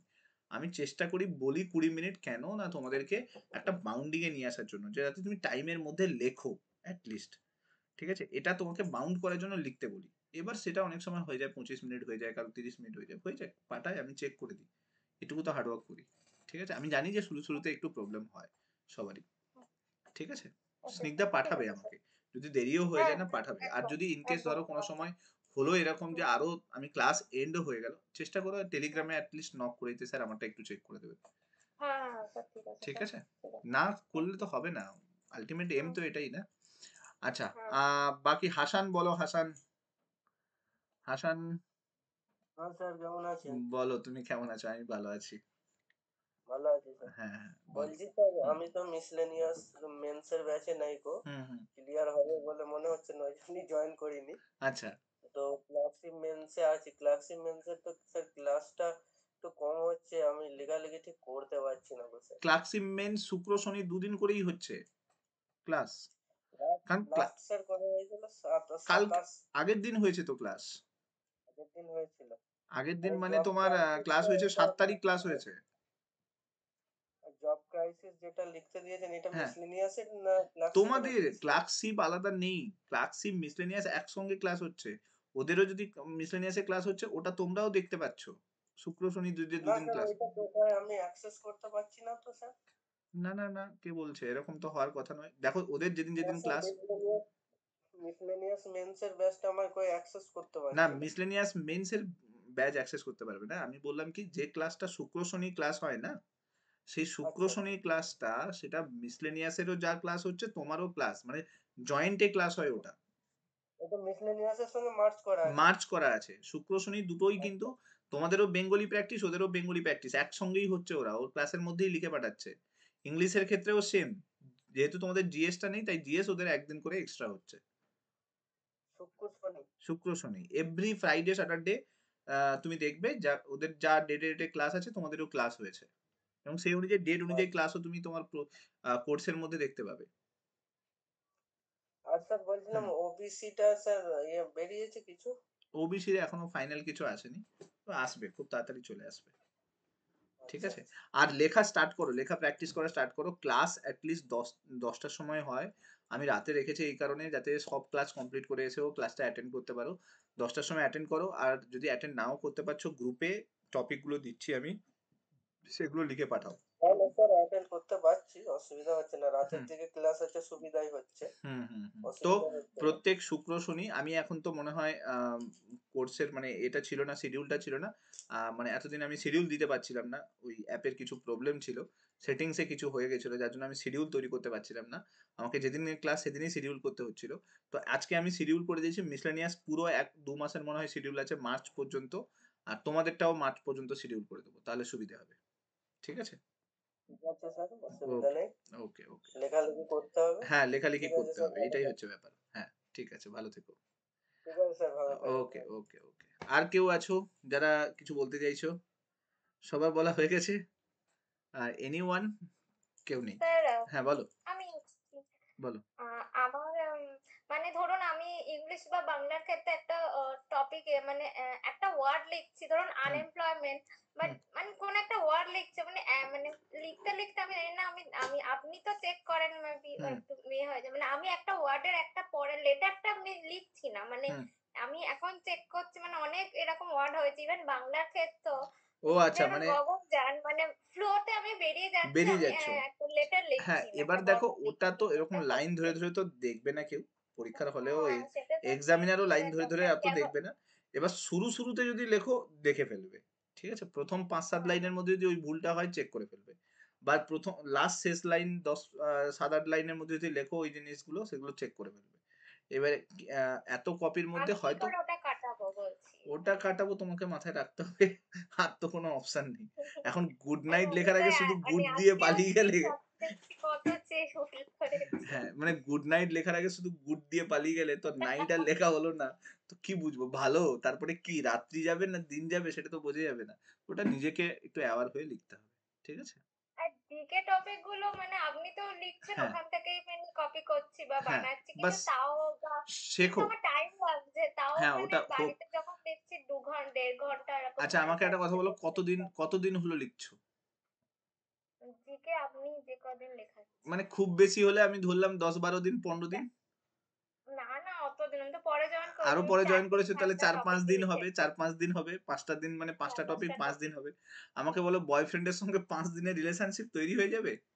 নয় তো, না না, সময় লাগবে মানে তো। টাইমটা এতটা। বাস সেই তো, সম্পর্ক তৈরি করতে গেলে টাইম দিতে হবে, তো টাইম লাগবে একটু। না না, শুরু কালকে আপনার টাইম কখন হবে কল? কালকে, কালকে কল করো আমাকে, 11টার পরে কল করো, মানে ক্লাসের পরে করো। স্যার কথা বলো। কালকে 11টা থেকে ক্লাস আছে তো। ও ও আবার 11টা থেকে ক্লাস আছে না? কালকে কিসের ক্লাস আছে বলতো 11টা থেকে? এই স্যার জিএস ব্যাচটা। ও জিএস ব্যাচটার তাহলে ক্লাস আছে, কি হবে, সরি। সব ভয়েস মেসেজ করে পাঠিয়ে হ্যাঁ, দেবো, পাঠিয়ে আপনি দিও, জাস্ট পাঠিয়ে দিও একটা শিগগিরি। হ্যাঁ, হ্যাঁ, হ্যাঁ। ভালোভাবে শুনে শুনে হ্যাঁ, হ্যাঁ, রিপ্লাই দিয়ে পাঠিয়ে দেবো। দিও, পাঠিয়ে দিও। পাঠিয়ে দিও, শুনে নেব। ঠিক আছে? আচ্ছা বেশ। সৌমি বলো, সৌমি কি বলছো বলো? হ্যাঁ sir, good evening sir. Good evening, বলো। বলছি, কালকে মানে আগের দিনের যে এটা ছিল টপিকটা, আপনি একটা বলেছিলেন যে হুম, হাতের লেখাটার কথা, হুম, মানে সেটা না আমার মানে একদমই ওটা ঠিক হয় না আর কি। মানে হুম, মাধ্যমিকের সময় অনেক চেষ্টা করেছিলাম, সেই হুম, 3 মাসে একদম ধরে ধরে লিখে হুম। প্রথম 1-1.5 ঘন্টা হয়েছে, তারপরে সেই অরিজিনাল লেখাই বেরিয়েছে। আচ্ছা, 1-2 ঘন্টা এটা না কিভাবে হবে আমি বলছি শোনো। তোমার জিএস এর টপিক যেটা একদিন পুরো সময় পাচ্ছ। ঠিক, একদিন কি 3 দিন সময় পাচ্ছ। তো জিএস এর টপিকে তুমি যখন লিখছো, চেষ্টা করবে যে ওয়ার্ডটা তুমি লিখছো। এখন যেটা তোমার লেখার মধ্যে যে টেন্ডেন্সি সেটা তো বদলে যাবে না। তো তুমি কি করো না, যেটা জিনিস তুমি লিখছো সেটাকে একটু গোটা গোটা করে লেখো। ধরো সামথিং আমি কলকাতা লিখলাম, একদম ছাটা কলকাতা না লিখে কলকাতাটা একটু গোটা গোটা, কটাকেও যাতে বুঝে যায়, লটাকেও যাতে বুঝে যায়। তো সেইটাকে একটু ফলো করার চেষ্টা করো, আর কিছু না। ওইটাকে করে সেটা দেখো, ওটা দেখবে করতে টাইম লেগে যাবে। মানে ধরো হ্যাঁ যেটা লিখতে তোমার 20 মিনিট লাগতো সেটাতে 40 মিনিট লাগবে, হোক লাগুক। শুরুতে ওটা লাগবে। 6টা 7টা টপিক লেখার পরে দেখবে ওই জিএস এর টপিক গুলো, কারণ বাকিগুলো তো 10-15 মিনিট 20 মিনিটের মধ্যে লিখতে হবে, তাতে তো কিছু করার থাকবে না। কিন্তু ওই যে তোমার লেখার যে ধরনটা বদলাচ্ছে না, আমি সত্যি কথা বলছি, আমার হাতের লেখা আগে দেখলে তুমি তুমি চিন্তা করতে পারবে না এটা স্যারের হাতের লেখা। ওই যে ছাঁটা লাস্টে যে দাগ দেওয়াটা, ওটা আমি একজনের কাছে কপি করেছি। আমি বলছি এরকম করে লিখছে আমি, প্লাস যখন ওই বিভিন্ন আমন্ত্রণ, বিয়ে বাড়ি আমন্ত্রণ হ্যান ত্যান করে দিতে আসতো, দেখবে ওখানেও সাইডে দেখবে এরকম করে দাগ দাগ দেওয়া থাকতো। আমি বলছি এই লেখাগুলো তো দেখতে ভালো। তো এটাকে আমি ইনক্লুড করা স্টার্ট করেছিলাম, একটা লেখার সঙ্গে ইনক্লুড করা স্টার্ট করেছি, করতে করতে করতে করতে একটা টাইমে অভ্যেস এরকম হয়ে গেছে যে দাগ দিতেই হবে। এবার তুমি ভাবো ওই দাগ দিতে পরীক্ষার হলে কত টাইম যাবে? অনেক টাইম যাবে, কারণ প্রত্যেকটা ওয়ার্ডের শেষে গিয়ে ওরকম দাগ দিচ্ছি। কিন্তু যেহেতু ওটা আমার অভ্যেস হয়ে গেছে, তো ওই জন্য আমার কাছে ওটা ম্যাটার করে না। আর ওই দাগ দেওয়ার কারণে আমার লেখা যতই আমি বাঁকিয়ে লিখি, যখন কেউ এক্সামিনার দেখবে বা কেউ দেখবে, সে দেখবে যে লেখা সোজা হয়ে আছে, কারণ ওই দাগগুলো তো সোজা সোজা দাগ আছে। মাথায় ঢুকেছে। তো ওটা হ্যাঁ, লিখতে শুরুতে প্রবলেম হবে, বাট আস্তে আস্তে আস্তে আস্তে ইমপ্রুভমেন্ট আসবে। আচ্ছা। না আমি বলছি যে এই খারাপ হাতের লেখার জন্য কোনো মানে না, নাম্বার নাম্বার এক্সট্রা? সেরকম যে কাটে তা নয়, তবে আমি বলবো যে খারাপ হাতের লেখার জন্য ইমপ্রেশন একটা থাকে না, একটা ইমপ্রেশন পড়ে। একটা হয় কি, ভালো হাতের লেখা হলে ইমপ্রেশন একটা ভালো জায়গায় আর সঙ্গে নাম্বার দিয়ে দেয়। খারাপ হাতের জন্য কিন্তু ইমপ্রেশন একটু পড়ে, যে ইমপ্রেশনটা একটু ঠিক লাগে না। তবে যেহেতু যে এক্সামটাতে তুমি যাচ্ছ, সেখানে সবাই স্পিডে লিখবে, সবারই হাতের লেখা খুব বাজে অবস্থায় যাবে। ঠিক আছে? এবার তারা বিভিন্ন টাইপসের হাতের লেখা দেখে। ঠিক আছে? এরকম নয় যে শুধু তুমি যেরকম লিখছো সেরকম নয়। এরকম উর্দু টাইপের হাতের লেখাও অনেকের থাকে। যেগুলো কিছু বোঝা যায় না, কিন্তু তারা আন্ডারস্ট্যান্ড করে নেয় যে লিখছে কি। আন্ডারস্ট্যান্ড? তো ওটা কোনো ম্যাটার করে না। ওটা তোমার যদি ভেতরে কনটেন্টটা ঠিক থাকে, নাম্বার পাবে। বুঝতে পারলাম? Okay sir, thank you. তো বুঝতে পারলে হয়, আমারটা মনে হয় হ্যাঁ, বুঝতেই তুমি পারে। বোঝাতে পারলেই হবে। তুমি বোঝাও তাহলেই হবে। ঠিক। অ্যাকচুয়ালি আমি আইসিডিএস এর সময় তো দিয়েছিলাম, তো হ্যাঁ। আমি তো খাতা রিচেক করার জন্য মানে পাঠিয়েছিলাম হুম, মেন্স এর খাতা, হুম, মানে হুম, ওরা বাড়িতে পাঠিয়েছিল। হুম, হুম, তো হুম। তখন মানে দেখেছি যে ওরা বুঝতে পারেনি, তো ওগুলো গোল করে করে দিয়েছে হ্যাঁ, স্পেলিং ওটাই আমি বললাম। বোঝাতে ইংলিশে। পারলেই হবে। ওকে? মানে একটু গ্যাপ মেনটেন গ্যাপ করে মেনটেন লিখলে। করবে, একটু বড় বড় করে গোল গোল করে লিখবে, চেষ্টা হুম, করবে গোটা গোটা করে লেখার, তাহলে আমার মনে হয় আর দুটো লাইনের মধ্যেখানে গ্যাপ মেনটেন করবে, তাহলে কিন্তু লেখাটা একটা পজিশনে যাবে এবং আস্তে আস্তে ওটা অভ্যেস তৈরি হয়, একদিনে নয়। বাট ওটার জন্য খুব ব্যাড ইমপ্রেশন সেরকম পড়ে তা কিন্তু না। কেন ঠিক ওই আছে? 1 ঘন্টায় 6টা লেখা তো সেই অরিজিনাল ওই হ্যাঁ, লেখাই হ্যাঁ, বেরোবে লেখাতেই তখন। বেরোবে। ঠিক। বাট ওটা অভ্যেস তৈরি হয়ে গেলে কিন্তু গ্যাপটাও তুমি দিতে স্টার্ট করবে, এটা হ্যাঁ, মাথায়। ঠিক আছে? Okay sir, thank you. Okay, আর কেউ রয়েছো, কোনো কিছু বলতে চাইছো? ওভারঅল তাহলে আমি সবার ডাউট ক্লিয়ার করতে পারলাম, আশা করছি। হ্যাঁ, বলো। শেষ কিছুটা হচ্ছে মানে শেষটা স্যার ভালো কিছু বলে শেষ করে আপনি যেটা করেন actually। হ্যাঁ, আমি ভালো কিছু এটাই বলতে চাই যে তুমি যে সবার হার্ডওয়ার্ক, বলা শেষ, এবার একটু আপনি বলে শেষ হ্যাঁ, করুন। আমি এটাই বলতে চাইছি। আমি এতক্ষণ যা যা বুঝলাম, আমি যেটা মনে করি যে তোমার মধ্যে না সব পোটেনশিয়াল আছে, ইচ এন্ড এভরি ওয়ানের মধ্যে বলছি, যারাই মানে গতবারের মিসলেনিয়াস মেন্স এর ব্যাচের কথা আমার এখনো মনে পড়লে আমি একজনের সঙ্গে কথা বলি, যারা মেন্স ক্লিয়ার করে কেউ কনজিউমার অফিসার্স হয়েছে, কেউ এতে জয়েন করেছে, তাদের সঙ্গে যখন কথা বলি তারা তখন বলতে থাকে আহ তাদের লেখা যদি দেখো না, এখনো পর্যন্ত আমি টেলিগ্রামে যখন দেখি মাঝে মাঝে চেক করি, তো তাদের লেখা শুরুতে কি বাজে অবস্থায় ছিল। অর্চি স্মিতাকে আমি জানতাম। অর্চি স্মিতা লিখতো কি মানে সে দেখার মতো ছিল না। কিন্তু যখন ও মানে যে লেভেলের লিখলো পরবর্তীকালে গিয়ে প্র্যাকটিস করে তারপরে তো এখন পেয়ে গেছে। সেম অভিষেক তাই। মানে যতজনকে আমি চিনি যারা পেয়েছে, ইচ অ্যান্ড এভরিওয়ান এর লেখা শুরুতে একদম ভালো ছিল না। কিন্তু পরবর্তীকালে তারা হার্ড ওয়ার্ক করে, শুধু আমি যাদের নাম বলছি তারা পেয়েছে। এরকম বহুজন আছে যাদের কাছে ফুল কোয়ালিটি আছে। পরবর্তীকালে পাবেই পাবে। কোনো না কোনো এক্সাম ক্লিয়ার করবেই করবে। হয়তো তাদের সঙ্গে আমার টাচে থাকবো না বা আদার্স কিছু অনেক সময় ডিসকন্টিনিউ হয়ে যায়। কিন্তু আমার মনে হয় যে প্রত্যেকের মধ্যে পোটেনশিয়ালিটিটা আছে এবং সেই পোটেনশিয়ালিটিকে ইউটিলাইজেশনে কোথাও প্রবলেম হচ্ছে। সেই ইউটিলাইজেশনটা তুমি যদি দেখে নাও, তোমার মধ্যে যদি সেই ডেডিকেশনটা চলে আসে, না আমরা থিঙ্ক করো যে আমাকে পেতে হবে। এবার পাওয়ার জন্য তোমার মধ্যে খিদে দরকার। কোনো না কোনো ভাবে পেতে হবে। আমি তোমাকে বলছি, এই দুনিয়া না দুটো জিনিসে চেনে। হয় লাইফে তুমি কোথাও এস্টাবলিশড হও, মানে ইন দ্য সেন্স পড়াশোনা করো, চাকরি করো, কোনো একটা জায়গাতে এস্টাবলিশড হও, তা সেই সেটা দেখে তোমাকে লোকেরা করবে। আর অথবা এরকম ভাবে এস্টাবলিশড করো যাতে তোমার লাইফটাকে তুমি নিজের মতো করে মানে করতে পারো। হয় তুমি বিজনেস করে অথবা কোনো স্টার্টআপ করে বা কোনো কিছু করে সেই জায়গায় নিয়ে যাও।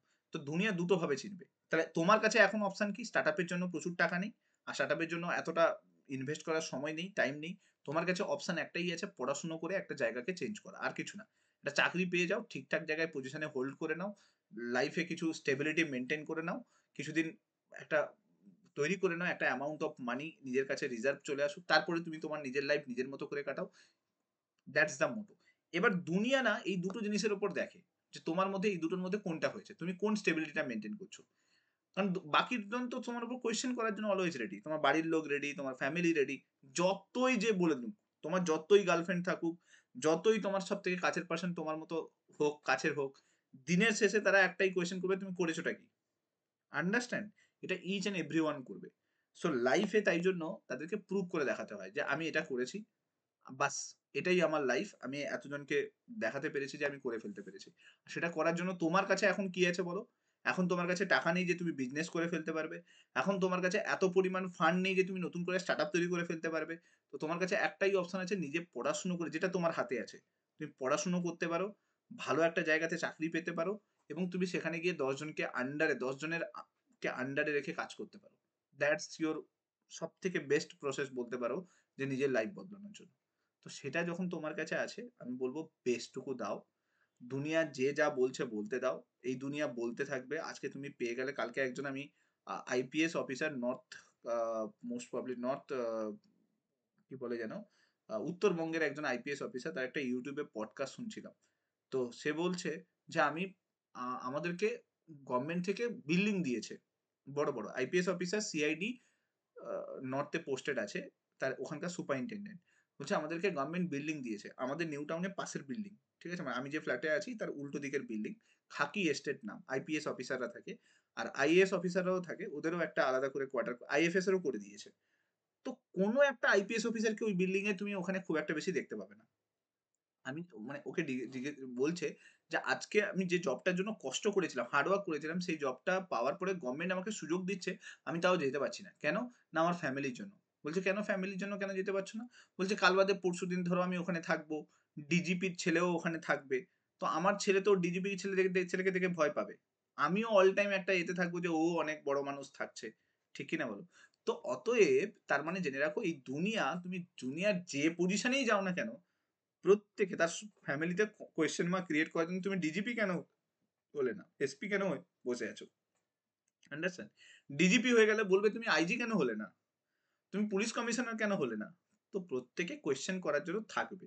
তো দুনিয়াতে হাজার মানুষ থাকবে, তোমাকে বিভিন্ন জন বিভিন্ন ভাবে বলবে, বিভিন্ন রকমের কথা বলবে, তোমাকে বিভিন্ন ভাবে ডাউনগ্রেড করানোর চেষ্টা করবে। আমি তো সিম্পল ভাবে বলি, ডাউনগ্রেড করানোর চেষ্টা করবে। আমি আমারটা জানি, আমি তোমাকে বলছি, আমি আমারটা জানি, আমি আমার দুনিয়াতে থাকি, আমার দুনিয়াতে কোনো যায় আসে না কে কি বললো, কে কি করলো, কে কোথায় কিভাবে আমাকে নিল, আমার তাতে কোনো যায় আসে না। আমি প্রত্যেকদিন আমার জায়গাটাই ইমপ্রুভ করার চেষ্টা করি। আমি যে আজকে আছি, কালকে আমি কিভাবে বেটার ভাবে ইমপ্রুভ করতে পারবো, দ্যাটস মাই মোটো থাকে। ঠিক আছে? দুনিয়া থেকে কি বলছে যায় আসে না। তাই এবারে যদি তোমাকে, তুমি বলছো যে স্যার দুনিয়া আমার কাছে যায় আসে, তাহলে দুনিয়াকে প্রুভ করার জন্য তোমাকে কিছু করতে হবে। লাইফে পড়াশুনো করে চাকরি পাওয়াটা শুধুমাত্র দুনিয়াকে প্রুভ করার জন্য যদি করে থাকো, তাহলে তুমি খুশি থাকতে পারবে না। তুমি পড়াশুনো করে চাকরি পাবে কিসের জন্য?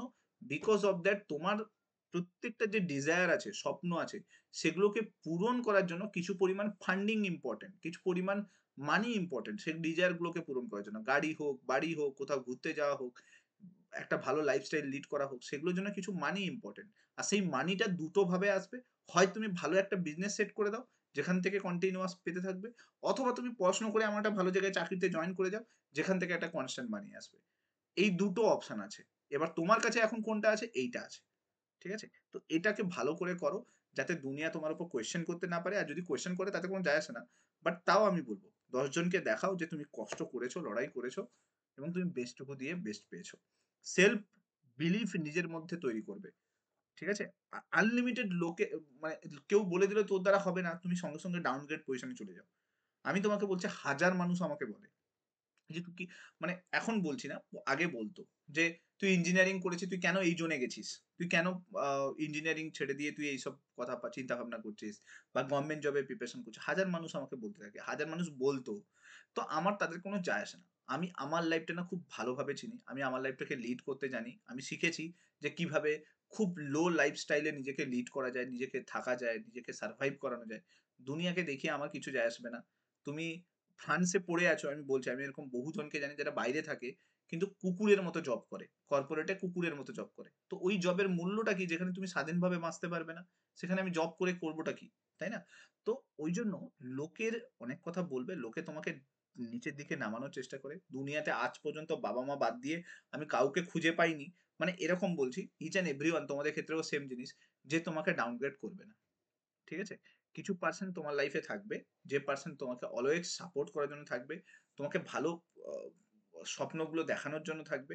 কিন্তু তার মানে এটা নয় যে আহ, সব পার্সেন্টকে তুমি আগলে নেবে, সবাই আমাকে সাপোর্ট করুক, না।